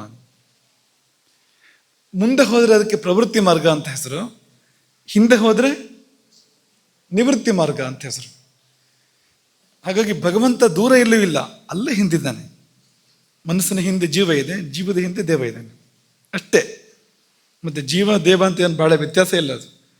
ಅದೆಲ್ಲ ಹತ್ತತ್ರ ಮತ್ತು ಸುಮಾರು ಒಂದೇ ಅನ್ನೋ ಹಾಗಿದೆ. ಅದು ಇದೇ ಅದಾಗ್ಬಿಡುತ್ತೆ ಸಂದರ್ಭ ಬಂದರೆ. ಹಾಗಾಗಿ ತಿರುಗಿ ನೋಡಿದರೆ ಸಾಕು, ಅಲ್ಲೇ ಪರಮಾತ್ಮ ಇದ್ದಾನೆ. ಆದರೆ ತಿರುಗಿಯೇ ನೋಡಿದೆ ಯಾವುದೋ ಕಾಲ ಹೋಗಿದೆ, ನಾವು ಯಾವುದೋ ಜನ್ಮ ಆಗೋಗಿದೆ ತಿರುಗಿಯೇ ನೋಡಿದೆ ಅಂತ.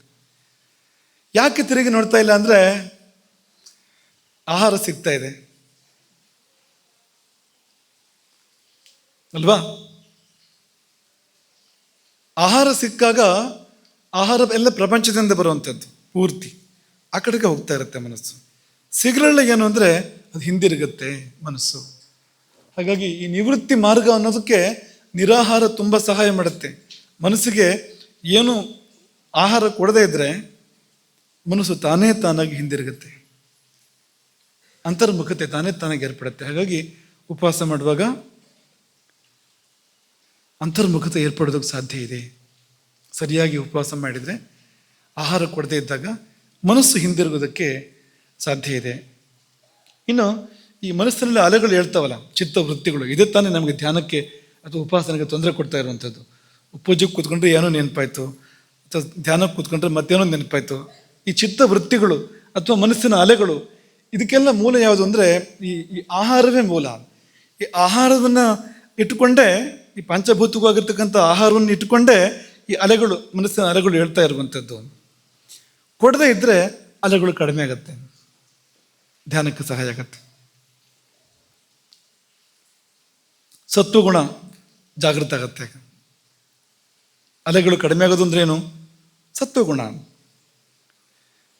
ಹಾಗಾಗಿ ಆಹಾರ ಕಡಿಮೆ ಮಾಡೋದು ಅನ್ನೋದು, ಆಹಾರ ಮತ್ತು ಮನಸ್ಸು ತುಂಬ ಒಂದಕ್ಕೊಂದು ಸಂಬಂಧ ಇರೋದ್ರಿಂದ, ಆಹಾರದ ಸೂಕ್ಷ್ಮವೇ ಮನಸ್ಸಾಗಿರೋದ್ರಿಂದ ಅದು ಸಿಕ್ಕದೇ ಇದ್ದಾಗ ಮನಸ್ಸು ಸಹಜವಾಗಿ ಶಾಂತ ಆಗತ್ತೆ. ಹಾಗೆ ಉಸಿರಾಟವೂ ಕೂಡ ಆಹಾರವೇ, ಅದನ್ನು ನಿಲ್ಲಿಸ್ತಾರೆ ಯೋಗಿಗಳು. ಗಾಳಿ ಒಳಗೆ ಹೋಯ್ತು ಅಂದರೆ ಅದು ಕೂಡ ವಾತಾಹಾರ ಅಂತ ಕರೀತಾರೆ ಅದನ್ನು, ವಾಯುವೇ ಆಹಾರ ಅಂತ. ಅದನ್ನು ಕೂಡ ನಿಲ್ಲಿಸೋದುಂಟು ಯೋಗಿಗಳು. ಯಾಕೆಂದರೆ ಅದನ್ನ ಇಟ್ಕೊಂಡು ಮನಸ್ಸು ಕೆಲಸ ಮಾಡುತ್ತೆ, ಅದನ್ನೂ ಕೊಡೋದಿಲ್ಲ ನಿನಗೆ. ಏನು ಮಾಡ್ತೀಯಾಗ? ಅಲ್ಲೇ ಹೋಗ್ತೀಯಲ್ವಾ ಅನಿವಾರ್ಯವಾಗಿ. ಈ ಕಡೆ ದಾರಿಯೆಲ್ಲ ಬಂದ್ ಮಾಡಿದರೆ, ಮುಮ್ಮುಖವಾಗಿ ದಾರಿಗಳನ್ನ ಪೂರ್ತಿ ಬಂದ್ ಮಾಡಿದರೆ ಅನಿವಾರ್ಯವಾಗಿ ಮನಸ್ಸು ಹಿಂದಕ್ಕೆ ತಾನೇ ಹೋಗಬೇಕು. ಮನಸ್ಸು ಹಿಂದಕ್ಕೆ ಹೋಗೋದಕ್ಕೆ ಉಪಾಸನೆ ಅಂತ ಹೆಸರು. ಮನಸ್ಸು ಹಿಂದಕ್ಕೆ ಹೋಗದೇ ಇದ್ದರೆ ಅದು ಉಪಾಸನೆ ಇಲ್ಲ. ಮನಸ್ಸು ಅಂಗಡಿ ಪೇಟೆ ತಿರುಗಾಡ್ತಾ ಇದ್ದರೆ ಅದು ಯಾವ ಕಾರಣಕ್ಕೂ ಉಪಾಸನೆ ಇಲ್ಲ. ನಾವು ಸುತ್ತಮುತ್ತ ಪೂಜಾ ಪರಿಕರಗಳು ಇಟ್ಕೊಂಡು ಕೂತ್ಕೊಂಡಿರ್ಬೋದು, ಗಂಟೆ ಮಂತ್ರ ಶಬ್ದ ಕೇಳ್ತಾ ಇರ್ಬೋದು, ಆದರೆ ಮನಸ್ಸು ಹಿನ್ಮುಖ ಆಗದೇ ಇದ್ದರೆ, ಅಂತರ್ಮುಖ ಆಗದೇ ಇದ್ದರೆ ಖಂಡಿತವಾಗಿಯೂ ಪೂಜೆ ಅಲ್ಲ, ಧ್ಯಾನ ಅಲ್ಲ, ಉಪಾಸನೆ ಅಲ್ಲ ಅದು. ಹಾಗಾಗಿ ಮುಂದಕ್ಕೇನು ಸಿಗದಂತೆ ಮನಸ್ಸಿಗೆ ನೋಡ್ಕೊಳ್ಳುವಂಥದ್ದು ತುಂಬ ಮುಖ್ಯ. ಅದರಿಂದಾಗಿ ಮನಸ್ಸು ಹಿಂದಿರುಗುವಂಥದ್ದು. ಹಾಗಾಗಿ ಮುಖ್ಯವಾಗಿ ಈ ಘನಾಹಾರ, ಅದರಿಂದಾಗಿ ಮನಸ್ಸು ಶಕ್ತಿ ಪಡ್ಕೊಂಡು ಅಲೆಗಳನ್ನ ಏಳಿಸುವಂಥದ್ದು.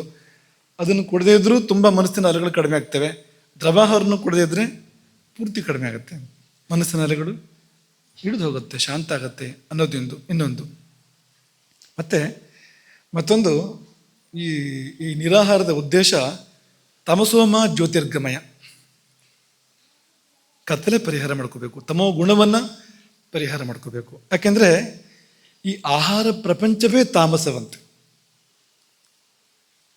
ಸಂಪೂರ್ಣ ಆಹಾರ ಪ್ರಪಂಚವೇ ತಾಮಸ. ಯಾಕೆಂದರೆ ಈ ಸೃಷ್ಟಿಯಲ್ಲಿ ಹಿಂದೆ ಹಿಂದೆ ಹೋದಂತೆ ಸತ್ವಗುಣ, ಮಧ್ಯದಲ್ಲಿ ರಜೋಗುಣ, ಕೊನೆಯಲ್ಲಿ ಈಗ ಕಾಣ್ತಾ ಇರೋದೆಲ್ಲ ತಮಸ್ ಪ್ರಧಾನವೇ ಇರುವಂಥದ್ದು. ಯಾಕೆಂದರೆ ಈ ಪಂಚಭೂತಗಳ ಕೊನೆಯದು ಯಾವುದು?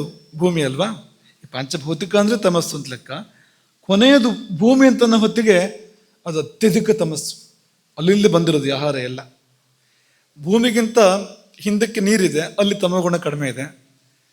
ಅದಕ್ಕಿಂತ ಹಿಂದಕ್ಕೆ ಅಗ್ನಿ ಇದೆ, ಅಲ್ಲಿ ಇನ್ನೂ ಕಡಿಮೆ ಇದೆ. ವಾಯುವಿನಲ್ಲಿ ಮತ್ತೂ ಕಡಿಮೆ ಇದೆ, ಆಕಾಶದಲ್ಲಿ ಇನ್ನೂ ಕಡಿಮೆ ಇದೆ. ಹಿಂದಕ್ಕೆ ಹೋದಂತೆ ಮತ್ತು ತಮಸ್ಸು ರಜಸ್ಸು ಕಡಿಮೆ ಆಗ್ತಾ ಹೋಗುತ್ತೆ. ಅಲ್ಲಿ ಮುಂದಕ್ಕೆ ಬಂದಂತೆ ಜಾಸ್ತಿ ಆಗ್ತಾ ಹೋಗುತ್ತೆ. ಇಡೀ ಆಹಾರ ಪ್ರಪಂಚ ಈ ತಮೋಮಯವಾದ ಒಂದು ವ್ಯವಸ್ಥೆಯಲ್ಲಿ ಇರೋದ್ರಿಂದ ನೀವು ಆಹಾರ ನಿಲ್ಲಿಸಿದ್ರೆ ತಮಸ್ಸನ್ನು ನಿಲ್ಲಿಸಿದ ಹಾಗೆ. ಒಳಗೆ ಹೋಗುವ ತಮಸ್ಸಿಗೆ ಒಂದು ತಡೆ ಒಡ್ಡಿದಂತೆ. ತಮಸ್ಸೇ ಪಾಪ. ಹಾಗಾಗಿ ಒಳಗೆ ಪಾಪಕ್ಕೆ ಪ್ರವೇಶ ಇಲ್ಲ, ತಮಸ್ಸಿಗೆ ಪ್ರವೇಶ ಇಲ್ಲ ಎನ್ನುವಂಥದ್ದು. ತಪಸ್ಸು ಎನ್ನುವಾಗ ಈ ಆ ನಿರಾಹಾರವನ್ನೇ ತಪಸ್ಸು ಅಂತ ವ್ಯಾಸಭಾಷೆ ಹೇಳುತ್ತೆ. ವ್ರತಾನಿ ಚೇಷ ಮಿಥಾಯೋಗಂ ಕೃಚ್ಛ್ರ ಚಾಂದ್ರಾಯಣ ಸಾಂತಪನಾದೀನಿ. ಕೃಚ್ಛ್ರ ಚಾಂದ್ರಾಯಣ ಸಾಂತಪನ ಇದೆಲ್ಲ ಉಪವಾಸಗಳೇ. ಇದೇ ತಪಸ್ಸು ಅಂತ ಹೇಳುವ ಕಾರಣ ಏನಂದರೆ ತಮಸ್ಸು ಒಳಗೆ ಹೋಗೋಕೆ ಅವಕಾಶ ಇಲ್ಲ ಅನ್ನೋದೇ ಕಾರಣ ಅಂತ. ಆಗೊಂದು ಶಂಕೆ ಹುಟ್ಟಬೋದು, ಅಲ್ಲ ಮತ್ತೆಲ್ಲವೂ ಕೂಡ ತಮಸ್ಸೆ ಅಲ್ವಾ? ಕಣ್ಣಿಂದ ಏನು ನೋಡ್ತೀವಿ, ಕಿವಿಯಿಂದ ಏನು ಕೇಳ್ತೀವಿ, ಅದು ಕೂಡ ತಮಸ್ಸೆ ಅಲ್ವಾ ಅಂತ. ಹೌದು, ಅದಕ್ಕೂ ಆಹಾರ ಅಂತಲೇ ಹೆಸರು. ಮೊನ್ನೆ ನೀವೇ ಯಾರೋ ಒಬ್ಬರು ಹೇಳಿದ್ರಿ, ಒಂದು ಉತ್ತರ ಪ್ರತಿಕ್ರಿಯೆ ಹೇಳುವಾಗ ಹೇಳಿದ್ರಿ, ಆಹಾರ ಅಂದರೆ ಆ ಕ್ರಿಯತೆ ಹೊರಗಿನಿಂದ ಒಳಗೆ ಯಾವುದು ಬರುತ್ತೋ ಅದೆಲ್ಲ ಆಹಾರ. ದೃಶ್ಯವೂ ಆಹಾರ, ಶಬ್ದವೂ ಆಹಾರ, ಗಂಧವೂ ಆಹಾರ, ಸ್ಪರ್ಶವೂ ಆಹಾರ. ಮನಸ್ಸಿಗೆ ಹೊರಗಿಂದ ಏನೇನು ಸಿಗೋಕ್ಕೆ ಸಾಧ್ಯವೋ ಹೊರಗಿನ ಪ್ರಪಂಚದಿಂದ ಅದೆಲ್ಲವೂ ಕೂಡ ಆಹಾರ. ಅದೆಲ್ಲ ನಿಲ್ಲಿಸೋಕೆ ಸಾಧ್ಯ ಆದರೆ ಅದು ಪೂರ್ತಿ ನಿರಾಹಾರ. ನಿರಾಹಾರ ಅಂದ್ರೆ ಬರೀ ಊಟ ಮಾಡಿದ್ರೆ ನಿರಾಹಾರ ಅಲ್ಲ. ಕಣ್ಣಿಂದ ನಿಲ್ಲಿಸ್ಬೇಕು, ಮೂಗಿಂದ ನಿಲ್ಲಿಸ್ಬೇಕು, ಕಿವಿಯಿಂದ ನಿಲ್ಲಿಸ್ಬೇಕು, ಮನಸ್ಸನ್ನು ಸ್ತಬ್ಧ ಮಾಡಬೇಕು ಅಂದಾಗಲೇ ಪೂರ್ತಿ ನಿರಾಹಾರ ಏರ್ಪಡುವಂಥದ್ದು. ಹಾಗಾಗಿ ಅದು ಆಗಬೇಕು. ಆಮೇಲೆ ನಿಮ್ಗೆ ಇನ್ನೊಂದು ಕೇಳೋದು, ಆಹಾರದ್ದು ಯಾವ ಗತಿ ಹೇಳ್ತೀರಾ ನೀವು? ಆಹಾರದ ಗತಿ ಯಾವುದು? ಆಹಾರ ಯಾವ ಕಡೆ ಹೋಗುತ್ತೆ? ತಗೊಂಡ್ಮೇಲೆ ಮೇಲೆ ಹೋಗುತ್ತಾ? ನೀವು ಬಾಯಿಲಿ ಆಹಾರ ತಗೊಂಡ್ಮೇಲೆ ಅದು ಸೀದಾ ಮೇಲೆ ಹೋದ್ರೆ ಏನಾಗುತ್ತೆ ಆಹಾರ? ನಾವು ಮೇಲೆ ಹೋಗ್ತೀವಿ, ಮೇಲೆ ಹೋದ್ರೆ ಅಡ್ಡಿಲ್ಲ. ಆಹಾರದ ಗತಿ ಯಾವುದು? ಒಮ್ಮೆ ನೀವು ಬಾಯಿಲಿ ಇಟ್ಟ ಮೇಲೆ ಕೆಳಗೆ ಕೆಳಗೆ ಕೆಳಗೆ ಕೆಳಗೆ ಇಳಿತಾನೆ ಹೋಗೋದು. ಅದು ಅದ್ರ ಕ್ರಮ ಹಾಗೆ ಅದು. ಮತ್ತೆ ಮೇಲೆ ಇರೋದು ಅಂತ ಇಲ್ವೇ ಇಲ್ಲ. ಆಯ್ತಾ? ಬೇಕಾದಂತ ತಗೊಂಡ್ಮೇಲೆ ಉಳಿದಿದ್ದಂತೂ ಮತ್ತಷ್ಟು ಕೆಳಗೆ ಹೋಗಿ ಅಧೋದ್ವಾರಗಳಿಂದ ಹೊರಗಡೆ ಹೋಗುತ್ತೆ. ಇದು ಒಂದು ಇಡೀ ಪ್ರಕ್ರಿಯೆ. ನೀವು ಒಂದು ತುತ್ತು ಆಹಾರವನ್ನು ಬಾಯಿಲಿ ಇಟ್ರಿ, ಒಂದು ಗುಟುಕು ನೀರನ್ನು ಕುಡಿದ್ರಿಂದ್ರೆ ಒಂದು ಅಧೋಮುಖ ಪ್ರಕ್ರಿಯೆ ಪ್ರಾರಂಭ ಆಗತ್ತೆ. ಅಲ್ಲಿ ಹೀಗೊಂದು ಪ್ರಕ್ರಿಯೆ ಪ್ರಾರಂಭ ಆಗತ್ತೆ. ಈ ಧ್ಯಾನ, ತಪಸ್ಸು, ಅನುಷ್ಠಾನ, ಜಪ ಎಲ್ಲ ಊರ್ಧ್ವಮುಖ. ಇದು ಅದು ಕೂತು ಕೂಡಲೇ ಮಾಡಬೇಕಾಗಿದ್ದು ಪೂರ್ತಿ ಎಲ್ಲ ಊರ್ಧ್ವಮುಖ ಆಗಬೇಕು. ಊರ್ಧ್ವ ಗತಿ ನಮಗೆ ಸಿಗಬೇಕು. ಸತ್ವಗುಣ ಅದು. ತಾಮಸ ಹೇಳಕ್ಕೆ ಒಂದು ಕಾರಣ ಏನಂದರೆ ಹೋಗೋದು ಕೆಳಗಡೆ ಪೂರ್ತಿ ನೋಡಿ, ಮೇಲಿಂದ ಕೆಳಗೆ ಹೋಗ್ತಾ ಇದೆ ನೋಡಿ. ಹಾಗಾಗಿ ನೀವು ಜಪ ಮಾಡಬೇಕು, ಪೂಜೆ ಮಾಡಬೇಕು ಅಂದರೆ ಅದು ನೀವು ಮೇಲೆ ಕೆಳಿತಾ ಇದ್ದೀರಿ. ನೀವು ನ್ಯಾಯವಾಗಿ ಜಪ, ಪೂಜೆ, ಅನುಷ್ಠಾನ ಮಾಡಿದರೆ ಮೇಲೆ ಕೇಳ್ತಾ ಇರಬೇಕು. ಎಲ್ಲವೂ ಕೂಡ ಊರ್ಧ್ವಗತಿ ನೀವು ಪ್ರಾಪ್ತ ಆಗ್ತಾ ಇರಬೇಕು. ಇದು ಕೆಳಗೆ ಹೋಗ್ತಾ ಇದೆ. ಈ ಕಡೆಯಿಂದ ನಡೆಯೋದೇನು? ಅಲ್ಲಿ ಒಂದು ಯುದ್ಧ. ಈ ಆಹಾರದ ಪ್ರಕ್ರಿಯೆಗೂ ಅನುಷ್ಠಾನಕ್ಕೂ ಮಧ್ಯೆ ಒಂದು ಯುದ್ಧ ನಡೆಯೋದು. ಈ ಯುದ್ಧದಲ್ಲಿ ಸತ್ತು ಹೋಗೋದು ಯಾರು ಅಂದರೆ ನಾವೇ. ಪೆಟ್ಟಾಗೋದು ಯಾರಿಗೆ ಅಂದರೆ ಅದಕ್ಕೂ ಅಲ್ಲ ಇದಕ್ಕೂ ಅಲ್ಲ. ಕಲ್ಲಪ್ಪ ಗುಂಡಪ್ಪ ಜಗಳ ಚಟ್ನಿ ಆಗಿದ್ಯಾರು? ಮೆಣಸಪ್ಪ ಚಟ್ನಿ. ಕಲ್ಲಪ್ಪ ಗುಂಡಪ್ಪರಿಗೆ ರುಬ್ಬುವಾಗ ಒಂದು ಕಲ್ಲು ಒಂದು ಗುಂಡು ಇರುತ್ತಲ್ವಾ? ಕಲ್ಲಪ್ಪನಿಗೂ ಗುಂಡಪ್ಪನಿಗೂ ಮಹಾಭಾರತ ಯುದ್ಧ ಅಂತ. ಚಟ್ನಿ ಆಗಿದ್ಯಾರು ಅಂದರೆ ಈತನ ಮಧ್ಯೆ ಮೆಣಸಪ್ಪ, ಹುಣಸಪ್ಪ, ಉಪ್ಪಪ್ಪ ಅಲ್ವಾ, ಕಾಯಪ್ಪ, ಇವರೆಲ್ಲ ಪಾಪ ಬಡಪಾಯಿಗಳು ಒಟ್ಟಿಗೆ ಸೇರ್ಕೊಂಡಲ್ಲಿ ಹೋಗಿ ಏನೋ ಕರ್ಮಫಲಕ್ಕಲ್ಲಿ ಹೋಗ್ಬಿಟ್ಟಿದ್ದಾರೆ. ಅವರು ಚಟ್ನಿ ಆಗಿಬಿಡ್ತಾರೆ. ಹಾಗೆ ಈ ಆಹಾರ ಪ್ರಕ್ರಿಯೆಗೂ ಅನುಷ್ಠಾನದ ಪ್ರಕ್ರಿಯೆಗೂ ಮಧ್ಯೆ ಒಂದು ಸಮರ ನಮ್ಮೊಳಗೆ ಏರ್ಪಟ್ಟಾಗ ಚಟ್ನಿ ಆಗೋದು ನಾವಾಗ್ತೇವೆ, ತೊಂದರೆ ಆಗೋದು ನಮಗಾಗತ್ತೆ. ಹಾಗಾಗಿ ನಿಂದೇನು ಉದ್ದೇಶ? ಊರ್ಧ್ವಗತಿ ಉದ್ದೇಶ ಆದರೆ ಅದನ್ನು ಮಾಡು. ಹೊಟ್ಟೆ ತುಂಬಬೇಕು ಅಂತ ಉದ್ದೇಶ ಆದರೆ ಅದನ್ನು ಮಾಡು. ಎರಡು ಒಟ್ಟಿಗೆ ಮಾಡೋಕ್ಕೆ ಹೋಗಬೇಡ. ಒಂದಾದ್ಮೇಲೆ ಒಂದು ಮಾಡೋಕ್ಕೆ ಹೋಗಬೇಡ. ಒಂದಾದ್ಮೇಲೆ ಅಂದರೆ ಆಹಾರ ಆದಮೇಲೆ ಅನುಷ್ಠಾನ ಮಾಡೋಕ್ಕೆ ಹೋಗಬೇಡ. ಮಾಡ್ತಾರಾ? ಊಟ ಆದ ಕೂಡಲೇ ಪೂಜೆ ಅಂತಿದೆಯಾ ಎಲ್ಲಾದರೂ? ಇಲ್ಲ. ಪೂಜೆ ಆದಮೇಲೆ ಊಟ, ಪ್ರಸಾದವನ್ನು ಊಟ ಮಾಡುವಂಥದ್ದು ಪೂಜೆ ನಂತರ ಹೊರತು ಊಟ ಆದಮೇಲೆ ಪೂಜೆ ಅಲ್ಲ. ಯಾಕೆಂದರೆ ಊಟ ಆಗ್ತಿದ್ದ ಹಾಗೇ ಒಂದು ದೊಡ್ಡ ಪ್ರಕ್ರಿಯೆ ಪ್ರಾರಂಭ ಆಯಿತು. ಕೆಳಗೆ ಕೆಳಗೆ ಕೆಳಗೆ ಹಿಡಿದು ಹೋಗುವಂಥ ಪ್ರಕ್ರಿಯೆ ಪ್ರಾರಂಭ ಆಗೋಯ್ತು. ಮತ್ತಲ್ಲಿ ಮೇಲೆ ಹೋಗೋದಕ್ಕೆ ಅದೇ ಅಡ್ಡ. ಹಾಗಾಗಿ ಆ ಕಾರಣಕ್ಕಾಗಿ ಕೂಡ ಉಪವಾಸ ಅನುಷ್ಠಾನಕ್ಕೆ ತುಂಬ ವಿಹಿತವಾಗಿರುವಂಥದ್ದು. ಹಾಗಾಗಿಯೇ ನಮಗೆ ನಿನ್ನೆ ಒಂಚೂರು ಪ್ರಸ್ತಾಪ ಮಾಡಿದ್ವು. ಈ ಉಪವಾಸನೆ ಮಾಡೋ ಸಮಯ ಅಂತ ಇದೆಯಲ್ಲ, ಅದು ನೈಸರ್ಗಿಕವಾಗಿ ಹೇಗಿದೆ ಅಂದರೆ ಹೊಟ್ಟೆಯಲ್ಲಿ ಆಹಾರ ಇರೋದಿಲ್ಲ. ಉಪಾಸನೆ ಮಾಡೋಕ್ಕೆ ಯೋಗ್ಯವಾದ ಸಮಯ ಯಾವುದು? ಅತ್ಯಂತ ಯೋಗ್ಯ ಸಮಯ ಯಾವುದು ಉಪಾಸನೆ ಮಾಡೋದಕ್ಕೆ? ಬ್ರಾಹ್ಮ ಮುಹೂರ್ತ, ಸಂಧ್ಯಾಕಾಲ ಅಲ್ವಾ? ಇದು ಉಪಾಸನೆ ಮಾಡೋದಕ್ಕೆ ಅತ್ಯಂತ ಯೋಗ್ಯವಾಗಿರ್ತಕ್ಕಂಥ ಸಮಯ. ಬ್ರಾಹ್ಮ ಮುಹೂರ್ತ ಅಂದರೆ ಊಟ ಆಗಿ ಸಾಕಷ್ಟು ಸಮಯ ಕಳೆದಿರುತ್ತೆ ಅಲ್ವಾ? ಪ್ರಥಮ ಯಾಮದಲ್ಲಿ, ಸಾಯಂಕಾಲದ ಪ್ರಥಮ ಯಾಮದಲ್ಲಿ ಊಟ ಮಾಡಿದರೆ 4ನೇ ಯಾಮದಲ್ಲಿ ಬರುವಂಥದ್ದು ಯಾವುದು? ಬ್ರಾಹ್ಮ ಮುಹೂರ್ತ. 4ನೇ ಯಾಮವೇ ಬ್ರಾಹ್ಮ ಮುಹೂರ್ತ. ಮಧ್ಯೆ 2 ಯಾಮ ಇದೆ. ಈ 2 ಯಾಮ ಹೊಟ್ಟೆಲಿ ಆಹಾರ ಅದು ಕೆಳಗಿಳಿದು ಹೋಗೋಕ್ಕೆ ಸಮಯ ಸಾಕು, ಅದಕ್ಕೆ ತೊಂದರೆ ಏನೂ ಇಲ್ಲ. ಸಂಧ್ಯಾಕಾಲ ಅಂದರೆ 3 ಯಾಮ ಕಳೀತು ಹೆಚ್ಚು ಕಡಿಮೆ. ಸೂರ್ಯೋದಯ ಆಗೋ ಹೊತ್ತು, ಹತ್ತತ್ರ ಹೊತ್ತು ಸುಮಾರು 3 ಯಾಮ ಕಳೆದಿರುತ್ತೆ ಆಗ. ನಂತರ ಪೂಜೆ ಅಂದರೆ ಸಂಗಮ ಕಾಲ ಬರಬೇಕು. ಆಗ ಇನ್ನೂ 9 ಗಂಟೆ ನಂತರ ಅದು ಸುಮಾರು 12 ತಾಸು, 4 ಯಾಮ ಕಳೆದಿರುತ್ತೆ. ಇಲ್ಲೆಲ್ಲ ಹೊಟ್ಟೆ ಪೂರ್ತಿ ಖಾಲಿ ಇರೋ ಸಮಯಗಳು ಇದೆಲ್ಲವೂ ಕೂಡ. ಊಟ ಮಾಡಿದ ಮೇಲೆ ಬೇರೆ ಕೆಲಸಕ್ಕೆ ಹೋಗೋ. ಹಾಗೆ ಮಧ್ಯಾಹ್ನ ಊಟ ಮಾಡಿದ ಮೇಲೆ, ಮಧ್ಯಾಹ್ನದ ಪೂರ್ವದಲ್ಲಿ ಊಟ ಮಾಡಿದ ಮೇಲೆ ಸಾಯಂಕಾಲ ಸಂಧ್ಯಾಕಾಲ ಬರುವಂಥದ್ದು ದಿನ 2 ಯಾಮಂತೂ ಕಳೆದಿರುತ್ತೆ ಅಷ್ಟೊತ್ತಿಗೆ. ಒಟ್ಟಿನಲ್ಲಿ ಹೊಟ್ಟೆಯಲ್ಲಿ ಆಹಾರ ಇಲ್ಲ. ಆ ಹೊತ್ತಿನಲ್ಲಿಯೇ ಅನುಷ್ಠಾನ ಹೇಳಿರುವಂಥದ್ದು. ಯಾಕೆಂದರೆ ಪರಸ್ಪರ ವಿರೋಧ ಬರದೇ ಇರಲಿ, ಪರಸ್ಪರ ಕ್ಲೇಶ ಬರದೇ ಇರಲಿ ಅನ್ನೋ ಕಾರಣಕ್ಕೆ ಹೇಳಿರುವಂಥದ್ದು. ಮತ್ತು ಏಕಾದಶಿ ಅಂದ್ರೆ ಏನಂದರೆ ಇಡೀ ದಿನ ಸಂಧ್ಯಾಕಾಲ ಅದು ಅಂತ ಏಕಾದಶಿ ಅಂತ. ಸಂಧ್ಯಾಕಾಲದಲ್ಲಿ ಯಾವ ಗುಣ ಇದೆಯೋ ಅದು ಇಡೀ ದಿನ ಇದೆ, ಅದು ಏಕಾದಶಿ. ಇಡೀ ದಿನವೂ ಸತ್ವಗುಣ ತುಂಬಿಕೊಂಡಿದೆ. ಇಡೀ ದಿನವೂ ಅನುಷ್ಠಾನಕ್ಕೆ ಬಲ ಕೊಡ್ತಾ ಇದೆ, ಅದು ಉಪಾಸನೆಗೆ ಬಲ ಕೊಡ್ತಾ ಇದೆ. ಹಾಗಾಗಿ ಊಟಕ್ಕೆ ಹೋಗಬೇಡ. ಅನುಷ್ಠಾನನೆ ಮಾಡು. ಯಾವಾಗ ಪ್ರಕೃತಿಯಲ್ಲಿ ಸತ್ವಗುಣ ಪ್ರಾಧಾನ್ಯ ತಾನಾಗಿ ಬಂದಿದೆಯೋ, ಯಾವ ಕಾಲ ದೇವರಿಗೆ ತುಂಬ ಹತ್ತಿರ ಇದೆಯೋ ಕಾಲ, ಆ ಕಾಲದಲ್ಲಿ ಅದನ್ನು ಮಾಡು. ಊಟ ಮಾಡಬೇಡ. ಯಾಕೆ ಅಂದರೆ ಒಂದು ಬೇರೆ ಪ್ರಕ್ರಿಯೆ ಪ್ರಾರಂಭ ಆಗುತ್ತಲ್ವ ಊಟ ಮಾಡುವಾಗ.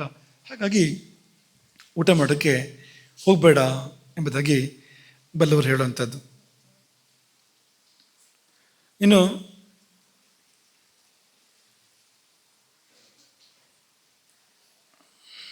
ಇನ್ನೊಂದು ವಿವರಣೆ ಇದೆ ಉಪವಾಸ ಅನ್ನೋದಕ್ಕೆ. ಚರಕ ಸಂಹಿತೆಯ ಚಕ್ರಪಾಣಿ ವ್ಯಾಖ್ಯಾನದಲ್ಲಿ ಉಪವಾಸ ಬಗ್ಗೆ ಏನು ವಿವರಣೆ ಕೊಟ್ಟಿದ್ದಾರೆ ಗೊತ್ತಾ?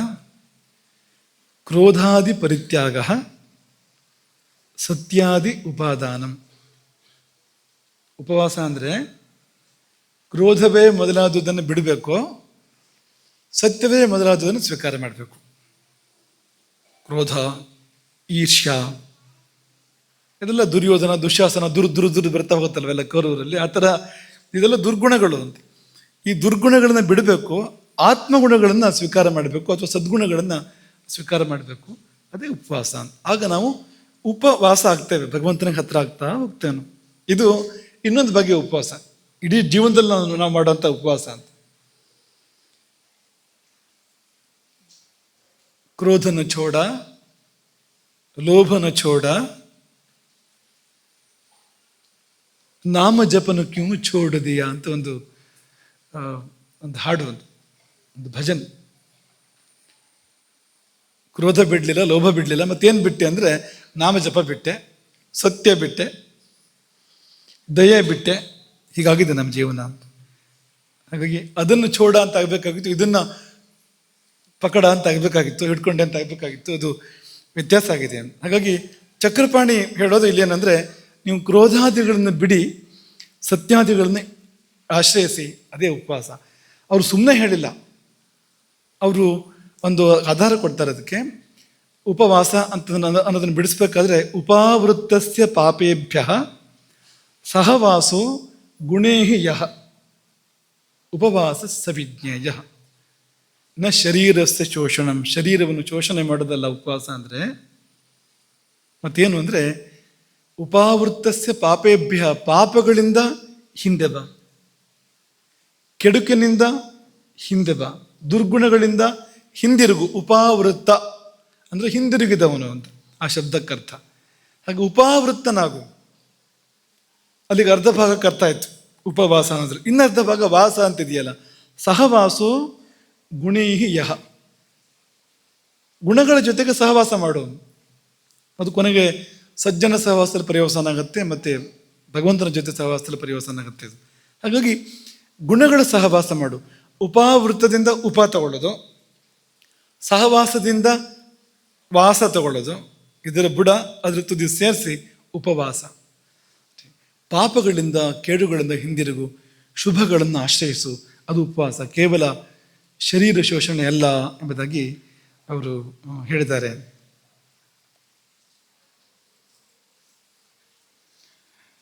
ಇನ್ನು ಸದೋಪವಾಸಿ ಯಾರು ಅಂತ ಒಂದು ಪ್ರಶ್ನೆ ಗಮನ ಇಟ್ಟು ಕೇಳಿ. ನೀವೆಲ್ಲ ಆಗೋಕ್ಕೆ ಸಾಧ್ಯ ಇದೆ, ಇದು ಸಾಧ್ಯ ಇದೆ ನಿಮಗೆಲ್ಲ ಮಾಡೋದಕ್ಕೆ. ನಿತ್ಯೋಪವಾಸಿ ಆಗಬೇಕು. ಏನು ಮಾಡಬೇಕು ಅದಕ್ಕೆ ಅಂದರೆ, ಭೀಷ್ಮರು ಹೇಳ್ತಾರೆ, ಮಹಾಭಾರತದ ಶಾಂತಿ ಪರ್ವದ ಭೀಷ್ಮ ವಚನ, ವ್ರತ, ತಪಸ್ಸು, ಉಪವಾಸ, ಬ್ರಹ್ಮಚರ್ಯ, ಅತಿಥಿ ಸೇವ ಇದನ್ನೆಲ್ಲ ವಿವರಿಸ್ತಾ ಭೀಷ್ಮರು ಏನು ಹೇಳಿದ್ರು ಅಂದರೆ, ನಿತ್ಯ ನೀವು ಮಾಡಕ್ಕೆ ಬರುವಂಥದ್ದು, ಯಾರು ಬೇಕಾದರೂ ಮಾಡಕ್ಕೆ ಬರುವಂಥದ್ದು, ನಿತ್ಯೋಪವಾಸಿ ಆಗುವಂಥದ್ದು ಏನಪ್ಪ ಅಂದರೆ, ಅಂತರ ಪ್ರಾತರಾಶಂಚ ಸಾಯಮಾಶಂ ತಥೈವಚ ಸದೋಪವಾಸಿ ಸಭವೇತ್ ಯೋನ ಭುಂಕ್ತಿಯಂತರ ಪುನಃ.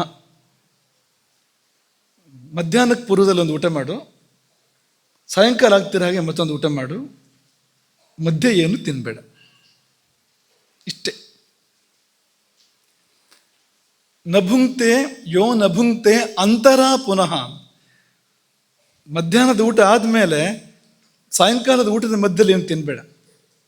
ಸಾಯಂಕಾಲದ ಊಟ ಆದಮೇಲೆ ಮತ್ತೆ ಮಧ್ಯಾಹ್ನದ ಊಟ ಬರುತ್ತಲ್ಲ, ಅಲ್ಲಿವರೆಗೆ ಏನು ತಿನ್ನಬೇಡ. ಇದನ್ನು ನೀನು ನಿತ್ಯ ಮಾಡೋಕ್ಕೆ ಸಾಧ್ಯ ಆದರೆ ನೀನು ನಿತ್ಯೋಪವಾಸಿ, ಸದೋಪವಾಸಿ. ನೋಡಿ ಎಷ್ಟು ಮಾರ್ಗಗಳಿದೆ ಅಂತ. ಆಚಾರ್ಯ ಭೀಷ್ಮ ಹೇಳಿರುವಂಥದ್ದು ಇದು, ಯಾರೋ ಹೇಳಿರುವಂಥದ್ದಲ್ಲ. ಇದನ್ನು ಈ ಆಧುನಿಕರು ಇದಕ್ಕೊಂದು ಶಬ್ದ ಕೊಟ್ಬಿಟ್ಟಿದ್ದಾರೆ, ಒಂದು ಹೊಸ ಅನ್ವೇಷಣೆ ಅಂತ ಅಂದ್ಕೊಂಡಿದ್ದಾರೆ ಮಾಡಿದ್ದು. ಹೊಸ ಅನ್ವೇಷಣೆ ಏನೂ ಅಲ್ಲ ಅದು. ಇಂಟರ್ಮಿಟೆಂಟ್ ಫಾಸ್ಟಿಂಗ್ ಅಂತ ಒಂದು ಅವ್ರು ಹೇಳ್ತಾರೆ, ಇದು ಬಹಳ ಉಪಯುಕ್ತ, ಇದನ್ನು ಮಾಡಿ ಮಾಡಿ ಅಂತ ಈ ಹೆಸರಲ್ಲಿ ಬರ್ತಾ ಇದೆ ಇದು ಇಂಟರ್ಮಿಟೆಂಟ್ ಫಾಸ್ಟಿಂಗ್. ಇಂಟರ್ಮಿಟೆಂಟ್ ಫಾಸ್ಟಿಂಗ್ ಅಂದರೆ ಆಹಾರ ಮತ್ತು ಆಹಾರದ ಮಧ್ಯದಲ್ಲಿ ನಿರಾಹಾರದ ಅವಧಿ ಇಷ್ಟಿರಬೇಕು ಅಂತ. ಆ ಕಿಟಕಿ, ಆ ವಿಂಡೋ ಅಂತ ಹೇಳ್ತಾರೆ ಅವರು, ಅದು ಇಷ್ಟಿರಬೇಕು ಅಂತ, ಒಂದು 15-16 ತಾಸು ಇರಬೇಕು. ಇದ್ದರೆ ಅದು ತುಂಬ ತುಂಬ ಶಾರೀರಿಕ ಆರೋಗ್ಯಕ್ಕೆ ಅನುಕೂಲ ಮಾಡಿಕೊಡುತ್ತೆ ಅಂತ ಅವರು ಅದಕ್ಕೆ ತುಂಬ ಒಂದಷ್ಟು ಸಂಶೋಧನೆಗಳು, ಸಮೀಕ್ಷೆಗಳು ಎಲ್ಲ ಮಾಡಿ ಒಂದು ತೀರ್ಮಾನಕ್ಕೆ ಬಂದಿದ್ದಾರೆ ಅವರು. ಅದೇನಪ್ಪ ಅಂದರೆ, ಈಗ ಮಧ್ಯಾಹ್ನದಕ್ಕಿಂತ ಮೊದಲು, ಈಗ ಉದಾಹರಣೆಗೆ ಒಂದು 11 ಗಂಟೆ 11ವರೆಗೆ ಅಥವಾ 12 ಗಂಟೆಗೆ ನೀವು ಊಟ ಮಾಡಿದೆ ಅಂತ ಅಂದ್ಕೊಂಡ್ರೆ, ಸಾಯಂಕಾಲ ಒಂದು 7-8 ಗಂಟೆಗೆ ಊಟ ಮಾಡ್ತೀರಿ. ಅವರು 2 ಥರ ಹೇಳ್ತಾರೆ ಅದರಲ್ಲಿ ಒಂದು 7-8 ಗಂಟೆದಂತೂ ಒಂದು, ಅದು 7-8 ಗಂಟೆನೇ ಆಗೋದು. ಈ ಮಧ್ಯಾಹ್ನದಿಂದ ಸಾಯಂಕಾಲಕ್ಕೆ ಮಧ್ಯದಲ್ಲಿ 7-8 ಗಂಟೆ ಆಗುತ್ತೆ. ಸಾಯಂಕಾಲದಿಂದ ಮಧ್ಯಾಹ್ನಕ್ಕೆ ಮಧ್ಯದಲ್ಲಿ 7-8 ಗಂಟೆಯಿಂದ ಪುನಃ 11-12 ಗಂಟೆ ಅಂತಂದರೆ ಎಷ್ಟಾಗುತ್ತೆ? ಅದು 15-16 ಗಂಟೆ ಆಗುತ್ತೆ. ಅದು ಈ ಭಾಷೆಯಲ್ಲಿ ಬಂದಿದೆ, ಮತ್ತು ಇದೆ ಈಗ ಇಂಟರ್ಮಿಟೆಂಟ್ ಫಾಸ್ಟಿಂಗ್ ಅಂತ. ಹಾಗಾಗಿ ಇದನ್ನು ನಿತ್ಯ ಜೀವನದ ಕ್ರಮವಾಗಿ, ನಿತ್ಯ ಜೀವನದ ಪದ್ಧತಿಯಾಗಿ ನಮ್ಮ ಪೂರ್ವಜರು ಎಷ್ಟೋ ಮೊದಲೇ ಹೇಳಿದ್ದಾರೆ. ಇಷ್ಟೇ ಮಾಡು ಸಾಕು, ನಿತ್ಯೋಪವಾಸ ಆಗ್ತೀಯ ನೀನು. ಮಧ್ಯೆ ಉಪವಾಸ ಇದೆ ಅಲ್ವಾ, ಊಟದ ಮಧ್ಯಕ್ಕೆ ಉಪವಾಸ ಇದೆ ಅಲ್ವಾ, ಮತ್ತು ಸೇರಿಸ್ತಾ ಹೋಗ್ಬೇಡಿ ಅದಕ್ಕೆ. ಬೆಳಗ್ಗೆ 6 ಗಂಟೆಗೆ ಎದ್ದು ಕೂಡಲೇ ಚಹಾ ಕುಡಿದೆ ಅಥವಾ ಕಾಫಿ ಕುಡಿದೆ, ಆಮೇಲೆ 8 ಗಂಟೆಗೆ ತಿಂಡಿ ತಿಂದೆ ಅಥವಾ 9 ಗಂಟೆಗೆ ತಿಂಡಿ ತಿಂದೆ, ಮಧ್ಯೆ ಉಪವಾಸ ಮಾಡಿದೆ. ಇದ್ರ ಮಧ್ಯದಲ್ಲಿ 8-9 ಗಂಟೆಯಿಂದ ತಿಂಡಿ ತಿಂದ ಮೇಲೆ ಮತ್ತು ಊಟ ಮಾಡೋ ತನಕ ಉಪವಾಸನೆ ಮಾಡಿದ್ದು 2-3 ತಾಸು. ಅಲ್ಲಿಂದ ಮುಂದೆ ಮಧ್ಯಾಹ್ನದ ನಂತರ, ಮಧ್ಯಾಹ್ನ ಮೇಲೆ ಒಂದಿದೆಯಲ್ಲ 4-5 ಗಂಟೆ ಹೊತ್ತಿಗೆ, ಅಲ್ಲಿ ತನಕ ಉಪವಾಸನೆ ಮಾಡಿದೆ. ಈ ಕೆಲವೆಲ್ಲ ಉಪವಾಸ ಸತ್ಯಾಗ್ರಹಗಳು ನಡೀತವೆ. ತಿಂಡಿ ತಿನ್ಕೊಂಡು ಬರ್ತಾರೆ ಉಪವಾಸ ಸತ್ಯಾಗ್ರಹಕ್ಕೆ, ಒಂದು ಇದೆಲ್ಲ ಹಾಕ್ಕೊಂಡು ಕೂತ್ಕೋತಾರೆ ಮಾಧ್ಯಮದವರೆಲ್ಲ ಕರೆದು. ಯಾಕೆಂದ್ರೆ ಅವ್ರು ಬರ್ದಿದ್ರು ಉಪವಾಸ ಸತ್ಯಾಗ್ರಹ ಆಗೋದೇ ಇಲ್ಲ. ಅವ್ರನ್ನ ಕರೆದು ಏನೋ ಒಂದು ಫಲಕ ಹಾಕ್ಕೊಂಡು ಕೂತ್ಕೋತಾರೆ, ಆಮರಣ ಅಂತ, ನಿರಶನ ಅಂತ. ಮಧ್ಯಾಹ್ನ ಊಟ ಮಾಡ್ತಾರೆ. ಆಮೇಲೆ ಇದೂ ಹೋಗ್ಬಿಟ್ಟಿದೆ ಈಗ. ಮಧ್ಯೆ ಮಧ್ಯೆ ತಿಂತಾ ಇರೋದು, ಗಂಟೆಗೆ ಅರ್ಧ ಗಂಟೆಗೆ ತಿಂತಾ ಇರೋದು, ಅದು ಬಂದಿದೆ. ಇನ್ನೊಂದು ಆಧುನಿಕರ ಶಬ್ದ ಇದೆ ಇದೇ ವಿಷಯದಲ್ಲಿ, ಬ್ರಂಚ್ ಅಂತ ಹೇಳ್ತಾರೆ. ಬ್ರಂಚ್ ಅಂದರೆ ಈ ಬ್ರೇಕ್ಫಾಸ್ಟ್ ಮತ್ತು ಲಂಚನ್ನು ಕೂಡಿಸ್ಬಿಡು ಅಂತ, ಬ್ರಂಚ್ ಅಂತ. ಅವ್ರಿಗೆ ಗೊತ್ತಿಲ್ಲ, ಆದರೆ ಅದು ಸರಿಯಾದ ಆಹಾರ ಕ್ರಮ. ಅದು ಶಾಸ್ತ್ರಬದ್ಧವಾಗಿರ್ತಕ್ಕಂಥ ತುಂಬ ಯೋಗ್ಯವಾದ ಆಹಾರ ಕ್ರಮವನ್ನು ಬ್ರಂಚ್ ಅನ್ನೋ ಶಬ್ದದಲ್ಲಿ ಅವ್ರು ಹೇಳ್ತಾ ಇದ್ದಾರೆ. 2 ಸತಿ ಅಡುಗೆ ಮಾಡಬೇಕಲ್ಲ, ತಪ್ಪಿಸ್ಕೊಳ್ಳೋದು ಹೇಗೆ ಅಂದರೆ, ತಿಂಡಿ ತಡ ಮಾಡು, ಊಟ ಸ್ವಲ್ಪ ಬೇಗ ಮಾಡು, ಅಷ್ಟೇ. ಭಾರಿ ಸರಳ. 9 ಗಂಟೆ ತಿಂಡಿ ಅಲ್ವಾ, ಒಂದು 2 ತಾಸು ಮುಂದೆ ಹಾಕು, ಅದನ್ನು 2-2.5 ಗಂಟೆ ಮುಂದೆ ಹಾಕು. 1 ಗಂಟೆ ಊಟ ಒಂದು 2-2.5 ಗಂಟೆ ಹಿಂದೆ ಹಾಕು. ಒಂದು ಸರಿಯಾದಾಗ ಆಹಾರ ತಗೊಂಡ್ಬಿಟ್ರೆ 2 ಸೇರಿ ಒಂದೇ ಆಯ್ತು ನೋಡು. ನಿಜವಾಗಿಯೂ ಮಾಡಬೇಕಾಗಿರುವಂಥದ್ದು ಇದು. ಈ ಬ್ರಂಚ್ ಅನ್ನೋದು ಎಲ್ಲರೂ, ಮಕ್ಕಳನ್ನು ಹೊರತುಪಡಿಸಿ ಚಿಕ್ಕ ಮಕ್ಕಳಿಗೆ ಬೇರೆ ಬೇರೆ ಸಮಯದಲ್ಲಿ ಆಹಾರ ಬೇಕಾಗ್ಬೋದು, ಬೆಳೆದಂತೆ ಕಡಿಮೆ ಆಗ್ತಾ ಬರಬೇಕು.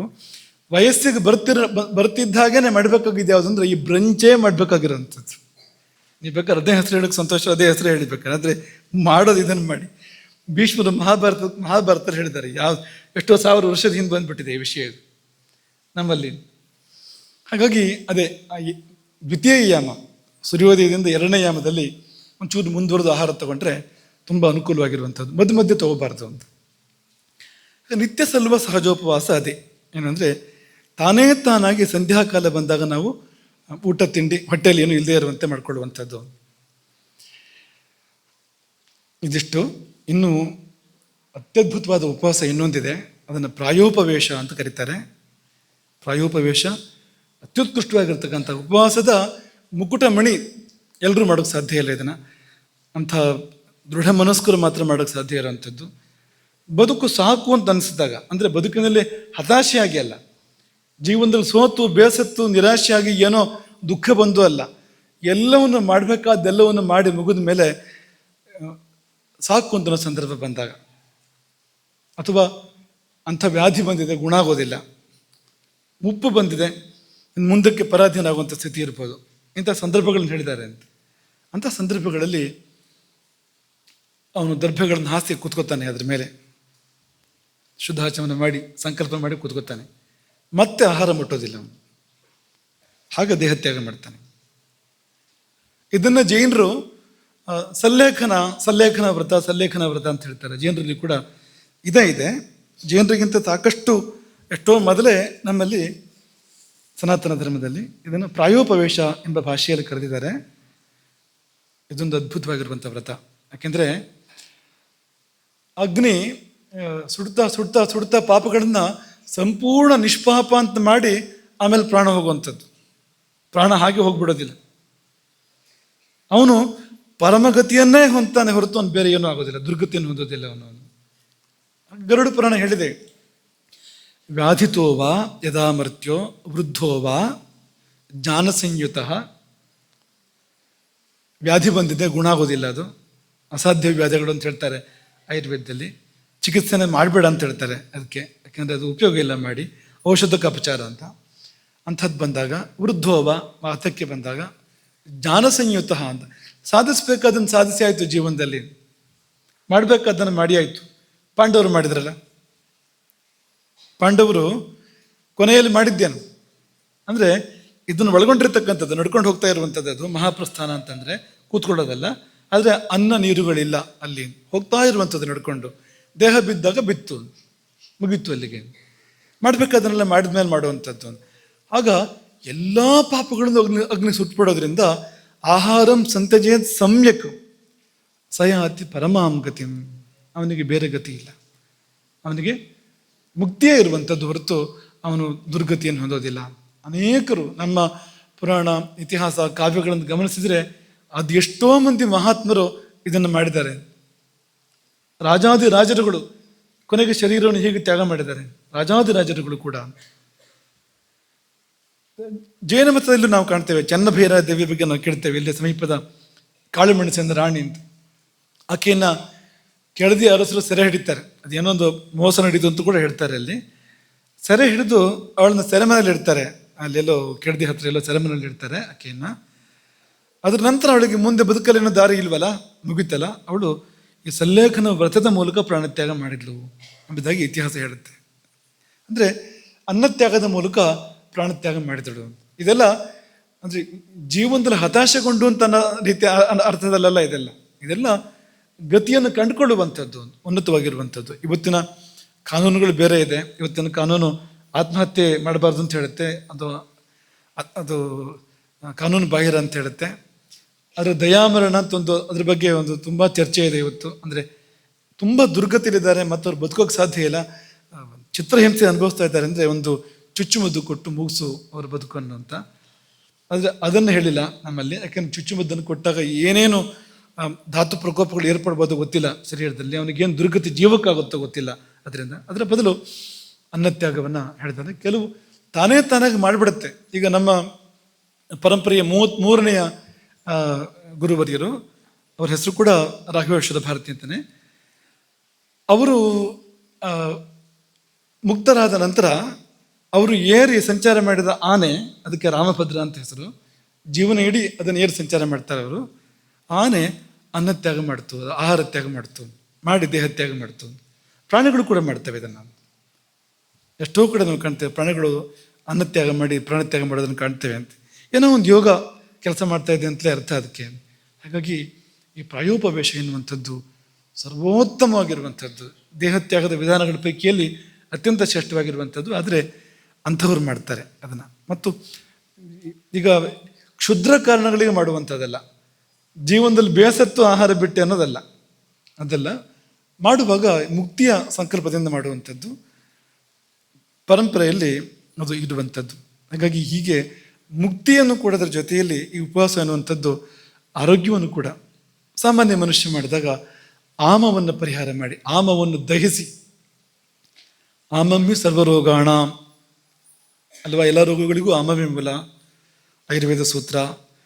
ರೋಗ ಸರ್ವೇಪಿ ಮಂದೇಗ್ನೋ ಅಷ್ಟಾಂಗ ಹೃದಯ, ವಾಗ್ಭಟರದ್ದು ಇದು. ಅಗ್ನಿ ಮಂದವಾದಾಗ ಎಲ್ಲ ರೋಗಗಳು ಕೂಡ ಬರೋಕ್ಕೆ ಸಾಧ್ಯ ಇದೆ ಅದರಿಂದ ಅಂತ. ಹಾಗಾಗಿ ಆ ಅಗ್ನಿ ಮಂದಾಗುವಂಥದ್ದು, ಅದಕ್ಕೆ ಚಿಕಿತ್ಸೆ ಏನಂದರೆ ಉಪವಾಸ. ಇನ್ನು ಚರಕ ಸಮಿತಿಯಲ್ಲಿ ಒಂದು ಕಡೆ ಅಂತೂ ಅಗ್ನಿದೋಷಾನ್ ಮನುಷ್ಯಾಣಾಂ ರೋಗ ಸಂಘಾಹ ಪೃಥಕ್ ವಿಧಾಹ ಅಂತ. ಈ ಅಗ್ನಿದೋಷದಿಂದ ಅಗ್ನಿ ಹೆಚ್ಚು ಕಡಿಮೆ ಇದ್ದಿದ್ದರಿಂದಾಗಿ ರೋಗ ಸಂಘಗಳು ಮನುಷ್ಯನಿಗೆ ಬರ್ತವೆ. ರೋಗ ಬರ್ತದೆ ಅಂದರೆ ಏಕವಚನ, ರೋಗಗಳು ಬರ್ತವೆ ಅಂದರೆ ಬಹುವಚನ. ರೋಗ ಸಂಘ ಅಂದರೆ ಅದೇ ರೋಗಗಳ ಸಮೂಹ. ಸಂಘಗಳು ಅಂದರೆ ಗುಂಪು ಗುಂಪು ಗುಂಪು ಗುಂಪು ಗುಂಪು ಅಂತ. ಯಮಲೋಕದಲ್ಲಿ ಎಷ್ಟು ಯಮನ ಪರಿವಾರದ ರೋಗಗಳಿದೆಯೋ ಎಲ್ಲ ಬರೋಕ್ಕೆ ಸಾಧ್ಯ ಇದೆ ಅಂತ. ಗುಂಪು ಗುಂಪು ಗುಂಪು ಗುಂಪು ಕಾಯಿಲೆಗಳು ಈ ಅಗ್ನಿಯ ಏರ್ಪರಿಂದ ಬರೋಕ್ಕೆ ಸಾಧ್ಯ ಇದೆ ಅನ್ನೋದಾಗಿ ಚರಕರು ಹೇಳಿರುವಂಥದ್ದು. ಹಾಗಾಗಿ ಆಯುರ್ವೇದ ಸೂತ್ರ ಏನು ಹೇಳ್ತು ಅಂದರೆ ಆಮ ನಿಸ್ಸಾರಣಂ ಕರ್ತವ್ಯಂ, ಆಮವನ್ನು ಹೊರಗೆ ಹಾಕಿ ಅಥವಾ ಆಮವನ್ನು ಸುಡಿ. ಸರ್ವಜಂತೂನಾಂ ಅನಾಮಪಾರಣಂ ಕರ್ತವ್ಯಂ, ಇದು ಕೂಡ ಆಯುರ್ವೇದ ಸೂತ್ರವೇ. ಎಲ್ಲ ಜಂತುಗಳು, ಮನುಷ್ಯರು ಮಾತ್ರ ಅಲ್ಲ, ಪ್ರಾಣಿ ಪಕ್ಷಿ ಕೂಡ ಬಂತು. ಅನಾಮ ಪಾಲನ ಮಾಡಬೇಕು. ಅನಾಮ ಪಾಲನ ಅಂದರೆ ಆಮ ಪಾಲನ ಮಾಡಬಾರ್ದು, ಆಮವನ್ನು ಇಟ್ಕೋಬಾರ್ದು. ಆಮ ಪಾಲನ ಅಂದ್ರೇನು? ಆಗಾಗ ತಿಂದು ಆಮವನ್ನು ಸಾಕೋದು ಅಂತ. ಆಮ ಪಾಲನ ಅಂದ್ರೆ ಅದು. ಗಂಟೆಗೆ ತಿನ್ನೋ. ಇಲ್ಲಿಂದ ಬೆಂಗಳೂರಿಗೆ ಪ್ರಯಾಣ ಅಂತಂದರೆ ಸುಮಾರು ಒಂದು 8-9 ಗಂಟೆ 10 ಗಂಟೆ ಪ್ರಯಾಣ ಅಂತ ಅಂದ್ಕೊಳ್ಳಿ ನೀವು. ಇಲ್ಲಿ ಗೋಡಂಬಿ ಬಾಯಿಗೆ ಹಾಕೋಕೆ ಶುರು ಮಾಡಿದರೆ ಪ್ರಯಾಣ ಶುರುವಾದಲ್ಲಿಂದ ಕೊಟ್ಟೆ ಒಂದೊಂದು ಖಾಲಿಯಾದಂತೆ ಮತ್ತೊಂದು ಬರ್ತದೆ ಅಂತ. ಅಲ್ಲಿಗೆ ಹೋಗೋ ತನಕ ತಿಂತಾ ಹೋದರೆ ಅಗ್ನಿ ಏನಾಗಬೇಕು ಅಂತ. ಇದಕ್ಕೆ ಏನೇನು ಹೆಸರು ಅಂದ್ರೆ ಆಮಪಾಲನ ಅಂತ ಹೆಸರು ಇದಕ್ಕೆ. ಹೀಗೆ ಆಗಾಗ ಬಾಯಿಗೆ ಹೋಗ್ಕೋತಾ ಇದ್ದರೆ ಆಮಪಾಲನ ಆಗುವಂಥದ್ದು. ಅನಾಮಪಾಲನ ಅಂದರೆ ಇಂಟರ್ಮಿಟೆಂಟ್ ಫಾಸ್ಟಿಂಗ್, ಮಧ್ಯ ಆಹಾರ ಇಲ್ಲ. ಮುಖ್ಯ ಆಹಾರಗಳು 2, ಮಧ್ಯ ಆಹಾರ ಇಲ್ಲ. ಇಷ್ಟು ಅವಕಾಶ ಯಾಕೆ ಅಂದರೆ ನೀವು ಎಂಥ ಆಹಾರ ತಗೊಂಡ್ರು ಕೂಡ ಜೀರ್ಣ ಮಾಡಿ ಮುಗಿಸುತ್ತೆ ಅಗ್ನಿ. ಅಷ್ಟು ಸಮಯ ಸಿಗುತ್ತಲ್ಲ ಅದಕ್ಕೆ, ನಿಶೇಷ ಜೀರ್ಣ ಮಾಡುತ್ತೆ ಅದು. ಅದು ಅನಾಮಪಾಲನ. ಆಮಪಾಲನ ಯಾವುದಂದರೆ ಆಗಾಗ ತಿಂತಾ ಇರುವಂಥದ್ದು. ಉಪವಾಸ ಮಧ್ಯದಲ್ಲಿ ಉಪವಾಸ ಮಾಡಿದಾಗ ಅದು ಏನಾದ್ರು ಉಳ್ಕೊಂಡಿದ್ರೆ ಏತನ್ ಮಧ್ಯೆ ಯಾರೊಬ್ಬರು ಒಂದು ಸಂಶೋಧನೆ ಇದು, 15 ದಿನಕ್ಕೆ 1 ದಿನ ಉಪವಾಸ ಮಾಡಿದರೆ ಅವನಿಗೆ ಯಾವ ರೋಗವೂ ಇಲ್ಲ ಅಂತ ಒಂದು ಪಾಶ್ಚಾತ್ಯ ಸಂಶೋಧನೆ ಬಂತು. ಅದೇನಪ್ಪ ಅಂದರೆ ನಮ್ಮ ಏಕಾದಶಿ, ಅದು ಬೇರೆ ಏನೂ ಅಲ್ಲ. ನಾವು ಏಕಾದಶಿ ಅಂದರೆ ಮೂಗು ಮುರಿತಾರೆ. ಅವರು 15 ದಿನಕ್ಕೆ 1 ದಿವಸ ನೀವು ಉಪವಾಸ ಮಾಡಿ ಅಂತಂದರೆ, ಆಹಾರ ತ್ಯಾಗ ಮಾಡಿ ಅಂದರೆ, ಏನೋ ಒಂದು ವಿಶೇಷ ವಿಷಯ ಬಂದಿದೆ ಪಶ್ಚಿಮದಿಂದ, ಪಾಶ್ಚಿಮಾತ್ಯರು ಶಂಕದಿಂದ ಬಂದರೆ ತೀರ್ಥ ಅಂತ ತಲೆ ಮೇಲೆ ಹೊತ್ತು ತಗೊಳ್ತೇನೆ ನಾವು ಅದನ್ನು, ಇಂಥ ಪರಿಸ್ಥಿತಿ ಇದೆ ಅಂತ. ಹಾಗಾಗಿ ಮಧ್ಯೆ ಉಪವಾಸಗಳು ಮಾಡಿದಾಗ ಏನಾದರೂ ಶೇಷ ಇದ್ದರೆ, ಇಷ್ಟಾಗೂ ಯಾವುದಾದ್ರೂ ಉಳ್ಕೊಂಡಿದ್ರೆ ಅದನ್ನದು ಆ ಸಮಯದಲ್ಲಿ ಪರಿಹಾರ ಮಾಡಿಕೊಡುತ್ತೆ ಅಗ್ನಿ. ಯಾಕೆಂದರೆ ಹೊರಗಿಂದ ಕೊಡದೇ ಇದ್ದಾಗ ಒಳಗಿರೋದನ್ನೇ ತಾನೇ ಜೀರ್ಣ ಮಾಡಬೇಕು, ಮಾಡುತ್ತೆ ಅದು ಅಂತ. ಹಾಗಾಗಿ ಈ 3 ಮಾತುಗಳು ಬಂತು. ಏನು? ಆಹಾರಂ ಪಚತಿ ಶಿಖಿ ದೋಷಾನ್ ಆಹಾರ ವರ್ಜಿತ, ಅಥವಾ ಆಹಾರಮಗ್ನಿಫ್ ಪಚತಿ ದೋಷಾನ್ ಆಹಾರ ವರ್ಜಿತ. ಒಂದು ಭಾವಪ್ರಕಾಶ, ಇನ್ನೊಂದು ಅಷ್ಟಾಂಗ ಹೃದಯ. ಅದು ಒಂದು ಸ್ವಲ್ಪ ಜಾಗ್ರತೆ ಬೇಕು. ಯಾಕೆಂದರೆ ಇದು ನಮ್ಮ ಮನಸ್ಸು ಇಚ್ಛೆ ಮಾಡಿದರೆ ಪ್ರಾಣವೂ ಕೂಡ ಹೋಗ್ಬೋದು, ರೋಗವೂ ಬರ್ಬೋದು, ಪ್ರಾಣವೂ ಹೋಗ್ಬೋದು. ಅವ್ಯವಸ್ಥಿತವಾಗಿ ಸರಿಯಾದ ಸಲಹೆ ಇಲ್ಲದೆ, ಮಾರ್ಗದರ್ಶನ ಇಲ್ಲದೆ ಉಪವಾಸ ಮಾಡಿದರೆ ಆಗೋದು ಅನುಕೂಲ ಅಲ್ಲ, ತೊಂದರೆ. ಮಾರ್ಗದರ್ಶನ ಇಲ್ಲದೆ ಉಪವಾಸ ಮಾಡಕೂಡ್ದು. ಭೀಷ್ಮರು ಹೇಳ್ತಾರೆ ಆತ್ಮತಂತ್ರೋಪಘಾತ ಅಂತ ಹೇಳ್ತಾರೆ ಅವರು. ನೀವು ಸರಿ ಅವ್ಯವಸ್ಥೆಯಿಂದ ನೀನು ಎಷ್ಟು ದಿನ ಆದರೂ ಉಪವಾಸ ಮಾಡ್ತೀನಿ, ಹೇಗಾದ್ರೂ ಉಪವಾಸ ಮಾಡ್ತೇನೆ ಅಂತ ಮಾಡಿದರೆ ಆತ್ಮತಂತ್ರೋಪಘಾತ, ಈ ಶರೀರ ತಂತ್ರ ಒಂದು ವ್ಯವಸ್ಥೆ ಇದೆಯಲ್ಲ, ಇಲ್ಲಿ ಆತ್ಮ, ಮನಸ್ಸು, ಶರೀರ, ಇದ್ರ ಮೇಲೆ ಗದಾಪ್ರಹಾರ ಮಾಡದಂತೆ, ಅದೆಲ್ಲ ತಪಸ್ಸಲ್ಲ ಹಾಗೆಲ್ಲ ಮಾಡಿದರೆ. ಹಾಗಾಗಿ ಒಡ್ಡೊಡ್ಡಾಗಿ ಮಾಡಬೇಡ ಈ ಉಪವಾಸವನ್ನು, ತಿಳಿದು ಮಾರ್ಗದರ್ಶನ ಮಾಡು ಅಂತ. ಭಾವಪ್ರಕಾಶ ಹೇಳ್ತು ಬುಭುಕ್ಷಿತು ನ ಯೋಷ್ಞಾತಿ, ಹಸಿವಾಗಿದೆ ಆದರೆ ಊಟ ಮಾಡೋದಿಲ್ಲ, ಇವನು ಹಾಳಾಗ್ತಾನೆ. ತಸ್ಯ ಆಹಾರೇಂಧನ ಕ್ಷಯಾತ್, ಆಹಾರವೆಂಬ ಇಂಧನ ಇಲ್ಲದೆ ಇರೋದ್ರಿಂದಾಗಿ ಮಂದೀಭೂತಿ ಕಾಯಾಗ್ನಿ, ಅಗ್ನಿ ಆರೋಗ್ಯ ಶುರುವಾಗುತ್ತೆ, ಅಗ್ನಿ ಮಂದ ಆಗ್ತಾ ಹೋಗುತ್ತೆ ಅಂಥವನಿಗೆ. ಯಥಾಚಾಗ್ನಿ ನಿರಂಧನ, ಅಗ್ನಿಗೆ ನಾವು ಒಲೆಗೆ ಸೌದೆ ಹಾಕದೇ ಇದ್ದರೆ ನಿಧಾನಕ್ಕೆ ಅದು ಹೇಗೆ ಅರ್ಥ ಬರುತ್ತೋ ಹಾಗೆ ಈ ನಮ್ಮ ಕಾಯಾಗ್ನಿ ಅದು ಮಂದವಾಗ್ತಾ ಬರುತ್ತೆ, ಆರ್ತಾ ಬರುತ್ತೆ, ಅವನು ಉದ್ಧಾರ ಆಗೋದಿಲ್ಲ, ರೋಗಗಳ ಗೂಡಾಗ್ತಾನೆ ಆಮೇಲೆ. ಹಾಗಾಗಿ ಹಸಿವಾಗಿ ಆಹಾರ ತಗೊಳ್ಳೋದು ಇರಬಾರ್ದು. ಹಾಗೆ ಆಗ ಹೇಳೋ ಶ್ಲೋಕನೇ ಮುಂದುವರಿಸ್ತಾ ಆದರೆ ಆಹಾರಂ ಪಚತಿ ಶಿಖಿ ದೋಷಾನ್ ಆಹಾರ ವರ್ಜಿತ ಪಚತಿ. ಅಗ್ನಿ ಇರೋದು ಆಹಾರ ಪಚನ ಮಾಡೋದಕ್ಕೆ. ಆಹಾರ ಕೊಡದೇ ಇದ್ದರೆ, ಆಹಾರ ಇಲ್ಲದೆ ಇದ್ದರೆ ದೋಷಗಳನ್ನು ಸುಡುತ್ತೆ ಅಗ್ನಿ. ಆಗ ಅದು ಗುಣ, ಇಲ್ಲಿವರೆಗೊಂದು ಗುಣ. ಮುಂದಕ್ಕೆ ಪಚೇತ ದೋಷಕ್ಷಯೇ ಧಾತೂನ್, ದೋಷಗಳು ಮುಗಿದು ಅಂದರೆ ಧಾತುಗಳನ್ನ ಸುಡೋಕೆ ಶುರು ಮಾಡುತ್ತೆ. ಅದು ರಸರಕ್ತ ಮಾಂಸ ಏನಿದೆ ಈ ಶರೀರವನ್ನು ಸುಡೋಕೆ ಶುರು ಮಾಡುತ್ತೆ. ಆಮೇಲೆ ಅದು ಅಲ್ಲೂ ಏನು ಉಳಿದಿಲ್ಲ, ಶರೀರದ ನಿಸ್ಸಾರ ಆಯಿತು, ಶರೀರ ತಿನ್ನೋಕ್ಕೇನ ಅಂತ ವಿಶೇಷ ಇಲ್ಲ ಅಂತ ಅನಿಸಿದ್ರೆ ಪ್ರಾಣ ಧಾತುಕ್ಷಯೇ ಪಚ, ಪ್ರಾಣವನ್ನು ತಗೊಳುತ್ತೆ ಆಮೇಲೆ. ಇಲ್ಲಿವರೆಗೂ ಇದೆ ಅದು. ಈ ಅನಾಹುತವನ್ನು ಮಾಡ್ಕೋಬಾರ್ದು ಎಂಬುದಾಗಿ ಇಷ್ಟು ತಾತ್ಪರ್ಯ. ಕೊನೆಯಲ್ಲಿ ಮತ್ತೊಂದು ಚಿಕ್ಕ ಕತೆ ಹೇಳಿ ಇದನ್ನು ಪೂರ್ತಿ ಮಾಡ್ತೀವಿ. ನಿನ್ನೆ 4-5 ಕತೆ ಹೇಳಿದ್ದೀವಲ್ಲ, ಒಂದು ಕತೆ ಹೇಳದೆ ಇದ್ದರೆ ಇವತ್ತು ಸರಿಯಾಗಿರೋದಿಲ್ಲ. ಹಾಗಾಗಿ ಒಂದು ಕತೆ ನಿಮಗೆ ನೀವು ಕೇಳಿದ್ರು ಕೇಳಿ ಮತ್ತೊಂದು ಸರ್ತಿ. ಕತೆ ಶೀರ್ಷಿಕೆ ಏನು ಅಂದರೆ ಉಂಡು ಉಪವಾಸಿ ಬಳಸಿ ಬ್ರಹ್ಮಚಾರಿ.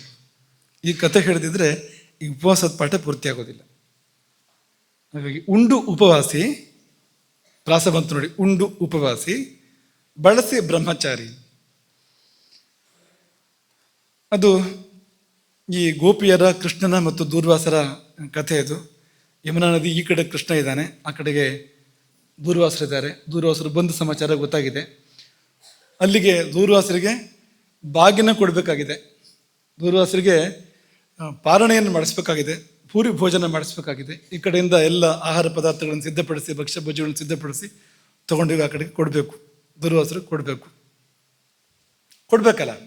ಮಧ್ಯೆ ಯಮುನಾ ನದಿ ಇದೆ, ಸೇತುವೆ ಇಲ್ಲ, ಯಮುನಾ ನದಿಗೆ ತುಂಬಿ ಹರಿತಾ ಇದೆ. ಏನು ಮಾಡೋದು? ಸಮಸ್ಯೆ ಬಂದು ಕೃಷ್ಣನ ಕೇಳೋದು. ಕೃಷ್ಣನನ್ನು ಕೇಳಿದ್ರಂತೆ ಗೋಪಿಯವರು, ಏನು ಮಾಡೋದು? ಆ ಕಡೆ ದೂರ್ವಾಸರಿದ್ದಾರೆ, ಯಮುನಾ ನದಿ ದಾಟೋದು ಹೇಗೆ? ಇದು ತೊಗೊಂಡು ಹೋಗ್ಬೇಕಲ್ಲ ಇದನ್ನೆಲ್ಲ ಭಕ್ಷ್ಯ ಭೋಜ್ಯಗಳನ್ನು ಅಂತಂದರೆ, ಅದಕ್ಕೆ ಕೃಷ್ಣ ಹೇಳಿದಂತೆ ಯಮುನಾ ನದಿಗೆ ಹೇಳಿಬಿಡಿ, ಹೋಗಿ ಕೃಷ್ಣ ನಿತ್ಯ ಬ್ರಹ್ಮಚಾರಿ ಅಂತ ಹೇಳಿಬಿಡಿ, ಯಮುನಾ ನದಿ ದಾರಿ ಬಿಡುತ್ತೆ. ಗೋಪಿಯರೆಲ್ಲ ನಕ್ರಂತೆ, ನಮ್ಮ ಹತ್ರನೇ ಹೇಳ್ತಾ ಇದ್ದೀರ ನೀನು. ಈಗ ಗೊತ್ತಿಲ್ಲದೆ ಹತ್ರ ಬೇರೆಯವ್ರ ಹತ್ರ ಹೇಳಿದ್ರೆ ವಿಷಯ ಬೇರೆ. ನಮ್ಮ ಜೊತೆಗೆ ಓಡಾಡ್ತಾ ಇದ್ದೀನಿ ದಿನ ಬೆಳಗಾದರೆ. ನಿತ್ಯ ಬ್ರಹ್ಮಚಾರಿ ಅಂದ್ರೆ ಏನು ಅಂತ ಹೋಗಿ ಅಷ್ಟು ಹೇಳಿ ಅಂತಂದಂತೆ ಕೃಷ್ಣ. ಕೃಷ್ಣ ಹೇಳಿದ್ನಲ್ಲ, ಒಂದು ಪ್ರೀತಿ ಇತ್ತು, ಗೌರವ ಇತ್ತು. ಯಮುನೆಯ ಬಾಗಿಲಿಗೆ ಹೋಗಿ ಕೃಷ್ಣ ನಿತ್ಯ ಬ್ರಹ್ಮಚಾರಿ ಆದರೆ ದಾರಿ ಬಿಡು ಅಂದರೆ ದಾರಿ ಬಿಡ್ತಂತೆ ಯಮುನಾ ನದಿ. ಗೋಪಿಯರಿಗೆ ಅರ್ಥವೇ ಆಗಲಿಲ್ಲ, ಇದು ಏನು ನಿತ್ಯ ಬ್ರಹ್ಮಚಾರಿ, ಇದು ನದಿ ಬೇರೆ ದಾರಿ ಬಿಡ್ತಾ ಇದೆ. ಹೌದು ಅಂತ ಆಯ್ತದು. ಹಾಗಾದ್ರೆ ಇದೇನು, ನಮ್ಮ ಜೊತೆ ಓಡಾಡೋದೇನು ಕೃಷ್ಣ ಇದು? ಆಯಿತು, ಆ ಕಡೆ ಹೋದರು.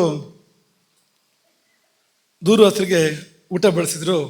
ಏನು ದೂರ್ವಾಸರು ತಗೊಳಕ್ಕೆ ಶುರು ಮಾಡಿದರೆ ಅವರು ಅಷ್ಟು ಇಷ್ಟು ಅಂತಿಲ್ಲ, ಅವರು ಅನ್ನಂ ಪರ್ವತ ರೂಪೇಣ ಅಂತ ಹೇಳ್ತಾರಲ್ಲ, ಹಾಗೆ ಅವರು ಊಟ ಮಾಡೋಕ್ಕೆ ಶುರು ಮಾಡಿದ್ರು ಅಂದರೆ ಹಾಗೆ ಊಟ ಮಾಡ್ತಾ ಇದ್ರು ಅಂತವ್ರು. ಅಗ್ನಿಬಲ ಆಗಿದೆ ಅವರಿಗೆ, ಪರ್ವತ ತಿಂದು ಜೀರ್ಣ ಮಾಡಿಕೊಳ್ಳೋ ಬಲ್ಲರು ಅವರು. ಅಗಸ್ತ್ಯರಿದ್ದಾಗೆ ದೂರ್ವಾಸರು ಕೂಡ ಎಲ್ಲ ಆಗಿ ಟರ್ರನ್ನು ತೆಗಿದ್ರು. ದೂರ್ವಾಸರು ಕೈ ತೊಳೆದ್ರು. ಆಮೇಲೆ ಇವರು ಹೊರಡಬೇಕಲ್ಲ, ಪಾತ್ರ ಎಲ್ಲ ತಗೊಂಡು ವಾಪಸ್ ಹೋಗಬೇಕು ಈ ಗೋಪಿಯರು. ಯಮುನಾ ನದಿ ಉಕ್ಕಿ ಹರಿತಾ ಇದೆಯಲ್ಲ, ಈಗ ಮತ್ತೇನು ಮಾಡೋದು ಅನ್ನೋ ಪ್ರಶ್ನೆ ಬಂತು. ಅದು ಆಗ ಮುಗಿದೋಗಿದೆ ಪ್ರಯೋಗ. ಅದು ಈಗ ಮತ್ತೇನಾಗುತ್ತೋ ಗೊತ್ತಿಲ್ಲ, ಹೇಳಿದರೆ ಅದನ್ನು. ಹಾಗಾಗಿ ದೂರ್ವಾಸರನ್ನೇ ಕೇಳಿದ್ರು, ನಾವು ಆ ಕಡೆ ಹೋಗಬೇಕಲ್ಲ, ಯಮುನಾ ನದಿ ದಾಟಿ ಆ ಕಡೆ ಹೋಗೋದು ಹೇಗೆ ಅಂದರೆ, ದೂರ್ವಾಸರು ಹೇಳಿದ್ರಂತೆ, ಏನು ಅವರಿಬ್ಬರು ಪರಸ್ಪರ ಮಾತಾಡ್ಕೊಂಡಿದ್ದಾರೇನೋ ಗೊತ್ತಿಲ್ಲ. ದೂರ್ವಾಸರು ಕೃಷ್ಣ ನದಿ ಆ ಕಡೆಗೆ ಈ ಕಡೆಗೆ ಇದ್ದಾರೆ. ಅವರೊಳಗೇನೋ ಮಾತುಕತೆ ಅದಾಗಿದೆ ಒಳಗಿಂದ ಒಳಗೆ. ದೂರ್ವಾಸರು ನಿತ್ಯೋಪವಾಸಿ ಆದರೆ ದಾರಿ ಬಿಡು ಅಂತ ಯಮುನೆಗೆ ಹೇಳಿ ಡರ್ರನೆ ತೆಗಿದ್ದಾರೆ. ಈಗಷ್ಟೇ ಅಷ್ಟೂ ಖಾಲಿ ಮಾಡಿದ್ದಾರೆ ತೊಗೊಂಡೋಗಿದ್ದಾನ. ರಾಶಿ ರಾಶಿ ಭಕ್ಷ್ಯ ಭೋಜ್ಯಗಳನ್ನು ಪೂರ್ತಿ ಖಾಲಿ ಮಾಡಿ ಇವ್ರಿಗೆ ಪ್ರಸಾದನೂ ಹಿಡಿದೆ. ದೂರ್ವಾಸರು ನಿತ್ಯೋಪವಾಸ ದಾರಿ ಬಿಡು ಅಂದ್ರೆ ಏನರ್ಥ ಅಂತ. ಆದ್ರೆ ಅಲ್ಲಿ ಏನೂ ಮಾತಾಡಲಿಲ್ಲವಂತೆ ಗೋಪಿಯರು, ಯಾಕೆಂದರೆ ಅಲ್ಲಿ ಮಾತಾಡೋದು ಅಪಾಯ. ಎರಡನೇ ಮಾತಿಗೆ ಶಾಪವೇ ಬರೋದು ದೂರ್ವಾಸರು ಅಂದರೆ.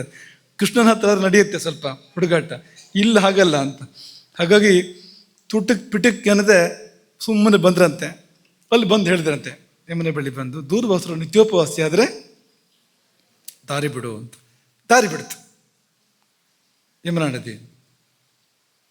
ಬಂದು ಕೃಷ್ಣನ ಬಳಿ ಕೇಳ್ತಾರೆ, ಇದು ಏನು ಕತೆ ಇದು? ನೀನು ಯಾವ ಸೀಮೆ ನಿತ್ಯ ಬ್ರಹ್ಮಚಾರಿ, ಅವರು ಯಾವ ಊರಿನ ನಿತ್ಯೋಪವಾಸಿ ಅಂತ. ನೀವೆಲ್ಲ ನಿತ್ಯ ಬ್ರಹ್ಮಚಾರಿಗಳು, ನಾವೇನು ಹಾಗಾದರೆ ಅಂತ ಅನ್ನೋ ಥರ. ನೀವಿದೆ ನಾವು ಅದೇ ಅಂತ ಹೇಳಿದಂತೆ ಕೃಷ್ಣ. ನಾನು ಏನೋ ಅದು ನೀವಂತ ಹೇಳೋಕ್ಕೆ ಸಾಧ್ಯ ಇಲ್ಲ, ಅಥವಾ ದೂರ್ವಾಸರು ಏನೋ ಅದು ನೀವಂತ ಹೇಳೋಕ್ಕೆ ಸಾಧ್ಯ ಇಲ್ಲ. ಆದರೆ ನಾನು ನಿತ್ಯ ಬ್ರಹ್ಮಚಾರಿಯೇ ಹೌದು, ದೂರ್ವಾಸರು ನಿತ್ಯೋಪವಾಸಿಗಳೇ ಹೌದು. ನೀವು ನಿತ್ಯೋಪವಾಸಿಗಳು ಅಲ್ಲ, ನಿತ್ಯ ಬ್ರಹ್ಮಚಾರಿಗಳು ಅಲ್ಲ. ಯಾಕೆ ಇರ್ಬೋದು ಅಂತ ನೀವು ನಮ್ಮ ಗುರುಕುಲದ ಮಕ್ಕಳಾಗಿದ್ದರೆ ನೀವು ಅದನ್ನು ಅದಕ್ಕೆ ಉತ್ತರ ಕಂಡುಕೊಂಡಿರ್ತೀರಿ ಈಗಾಗಲೇ. ಹಾಗಾಗಿ ಈಗ ಮತ್ತೆ ಊಟದ ಹೊತ್ತು ಆಗಿದ್ದರಿಂದ ಅದರ ಉತ್ತರವನ್ನು ನಾಳೆ ಚಿಂತನೆ ಮಾಡೋಣ. ಈಗ ಉಂಡು ಉಪವಾಸ ಆಗೋದಕ್ಕೆ ಹೊರಡ್ಬೋದು ನೀವೆಲ್ಲರೂ ಕೂಡ. ಈಗ ಉತ್ತರ ಸ್ವಲ್ಪ ನಾವು ಹಿಡ್ದಾಗಾಯ್ತು ಏನು ಕತ್ಯ, ಈಗಲೇ ಚೂರು ಸುಳಿದು ಕೊಟ್ಟಾಗಾಯ್ತೋ ಏನೋ ಅಂತ. ಹಾಗಾಗಬೇಕು, ಉಂಡು ಉಪವಾಸ ಆಗಬೇಕು, ಅದು ನಿಜವಾದ ಉಪವಾಸ. ಅಂತಹ ಬ್ರಹ್ಮಚರ್ಯ ಶ್ರೇಷ್ಠವಾಗಿರುವಂಥ ಬ್ರಹ್ಮಚರ್ಯ ಅಂತ. ಯಾಕೆಂದರೆ ಈ ತಪ್ಪದ ಬ್ರಹ್ಮಚರ್ಯ ಅದು ಅಂತ. ಹಾಗಾಗಿ ಅದು ತತ್ವವನ್ನು ಕಿಂಚಿತ್ ನಾಳೆ ಅದನ್ನು ಮುಟ್ಟುವ ಪ್ರಯತ್ನ ಮಾಡೋಣ. ಆಮೇಲೆ ಇದರಲ್ಲಿ ಏನಾದ್ರು ಶೇಷ ಉಳಿದ್ರೆ ಅದನ್ನು ಪೂರ್ಣ ಮಾಡಿ ಮುಂದಕ್ಕೆ ಹೋಗೋಣ. ತುಂಬ ಮುಖ್ಯವಾಗಿರ್ತಕ್ಕಂಥ ವಿಷಯಗಳಿದೆ.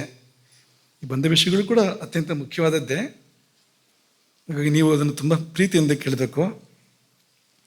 ಬಾಯಿ ಬಿಟ್ಕೊಂಡು ಕೇಳಿದ್ರು ಅಂತ ಹೇಳ್ತಾರಲ್ಲ, ಹಾಗೆ ಕೇಳಬೇಕು. ಕಣ್ಣು ಬಿಟ್ಕೊಂಡು ಬಾಯಿ ಬಿಟ್ಕೊಂಡು ಕೇಳಿದ್ರು ಅಂತ.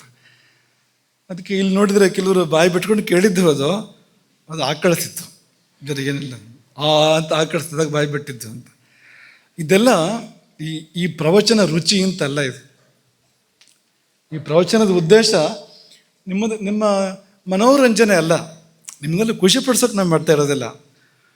ಏನೋ ಒಂದಷ್ಟು ಚಪ್ಪಾಳೆ ಬೆಳಿಬೇಕು ಅಂತ ಮಾಡ್ತಾ ಇರೋ ಪ್ರವಚನ ಇಲ್ಲ. ಜೀವನದಲ್ಲಿ ಬದಲಾವಣೆ ಬರಬೇಕು, ಸಮಾಜದಲ್ಲಿ ಪರಿವರ್ತನೆ ಆಗಬೇಕು, ಜೀವನದಲ್ಲಿ ಬದಲಾವಣೆ ಬರಬೇಕು. ನಮಗೆ ತತ್ವ ಅರ್ಥ ಆಗಬೇಕು. ಎಲ್ಲ ಸತಿಯೂ ತತ್ವ ಸಿಹಿ ಇರುತ್ತೆ ಅಂತ ಏನಿಲ್ಲ, ಕೆಲವು ಸರಿ ಕಹಿ ಇರುತ್ತೆ. ಯಾಕೆಂದ್ರೆ ಅದು ಕಹಿ ಇಲ್ಲ, ನಮ್ಮ ನಾಲ್ಗೆ ಸರಿ ಇಲ್ಲ. ನಾಲ್ಗೆಗೆ ಸಿಹಿ ಗ್ರಹಣ ಮಾಡೋ ಶಕ್ತಿ ಇದ್ದರೆ ಸಪ್ಪೆ ಅನ್ಸುತ್ತೆ, ಹಾಗಾಗ್ಬೋದು ಕೆಲವು ಸರ್ತಿ. ಹಾಗಾಗಿ ಈ ಪ್ರವಚನ ರುಚಿಯಾಗದೇ ಇರ್ಬೋದು. 1 ಗಂಟೆ ಸಮಯ ಕಳೆದಿದ್ದೇ ಗೊತ್ತಾಗಿಲ್ಲ ಎಲ್ಲಿ ಹಾಸ್ಯಕೂಟದಲ್ಲಿ, ಹಾಗಾಗದೇ ಇರ್ಬೋದು ಅದು. ಆದರೆ ಹಾಸ್ಯಕೂಟ ಮುಗಿಸ್ಕೊಂಡು ಬಂದಮೇಲೆ ನಿಮ್ಗೆ ಮತ್ತೇನೋ ಜೀವನದಲ್ಲಿ ಸಿಗದೇ ಇರ್ಬೋದು, ಸಂದೇಶಗಳು ಏನೂ ಸಿಗದೇ ಇರ್ಬೋದು. ಆದರೆ ಇಲ್ಲಿ ಹಾಗಲ್ಲ, ಪ್ರತಿ ಹೆಜ್ಜೆಗೂ ಕೂಡ ಒಂದು ಸಂದೇಶ ಇದೆ, ಅದನ್ನು ಸ್ವೀಕಾರ ಮಾಡಿ. ಜೀವನಕ್ಕೆ ಬೇಕಾದದ್ದು ಅಂತ ನೆನ್ಪಿಟ್ಕೊಳ್ಳಿ. ಮನಸ್ಸಿಗೂ ಅಗ್ನಿಗೂ ಹೇಗೆ ಸಂಬಂಧ ಇದೆಯೋ ಹಾಗೆ ಮನಸ್ಸಿಗೂ ಆಕಳಿಗೂ ತುಂಬ ಸಂಬಂಧ ಇದೆ. ಮನಸ್ಸಿಗೆ ಸಾಕು ಅಂತ ಅನಿಸಿದರೆ ಆ ಕಡೆಗೆ ಶುರು ಆಗುತ್ತೆ. ಆಗ ಮತ್ತೂ ಮುಂದುವರೆದ್ರೆ ತೂಕಡಿಕೆ ಶುರು ಆಗುತ್ತೆ. ಅದರ ನಂತರ ಮತ್ತೂ ಮುಂದುವರೆದ್ರೆ ಗೊರಕೆ ಶುರು ಆಗ್ಬೋದು ಅಲ್ವಾ, ಬಿದ್ದುಬಿಡ್ಬೋದು, ಅದು ಆಗ್ಬೋದು. ಆದರೆ ಇಂಥ ಸಂದರ್ಭಗಳು ನಾವು ಅದನ್ನು ವಿಷಯ ಗ್ರಹಣ ಮಾಡಲಿಕ್ಕಿರುವಂಥದ್ದು. ಹಾಗಾಗಿ ಆಕಳಿಕೆಗಾಗಿ ಬಾಯಿ ತೆರೆಯೋದ್ರ ಬದಲು ಮನಸ್ಸನ್ನು ತೆರೆದು, ಹೃದಯವನ್ನು ತೆರೆದು, ಒಳಗಿವಿಗಳನ್ನು ತೆರೆದು ನಾವು ಇದನ್ನು ಸ್ವೀಕಾರ ಮಾಡಬೇಕು, ಜೀವನದಲ್ಲಿ ಅನುಷ್ಠಾನ ಮಾಡಬೇಕು.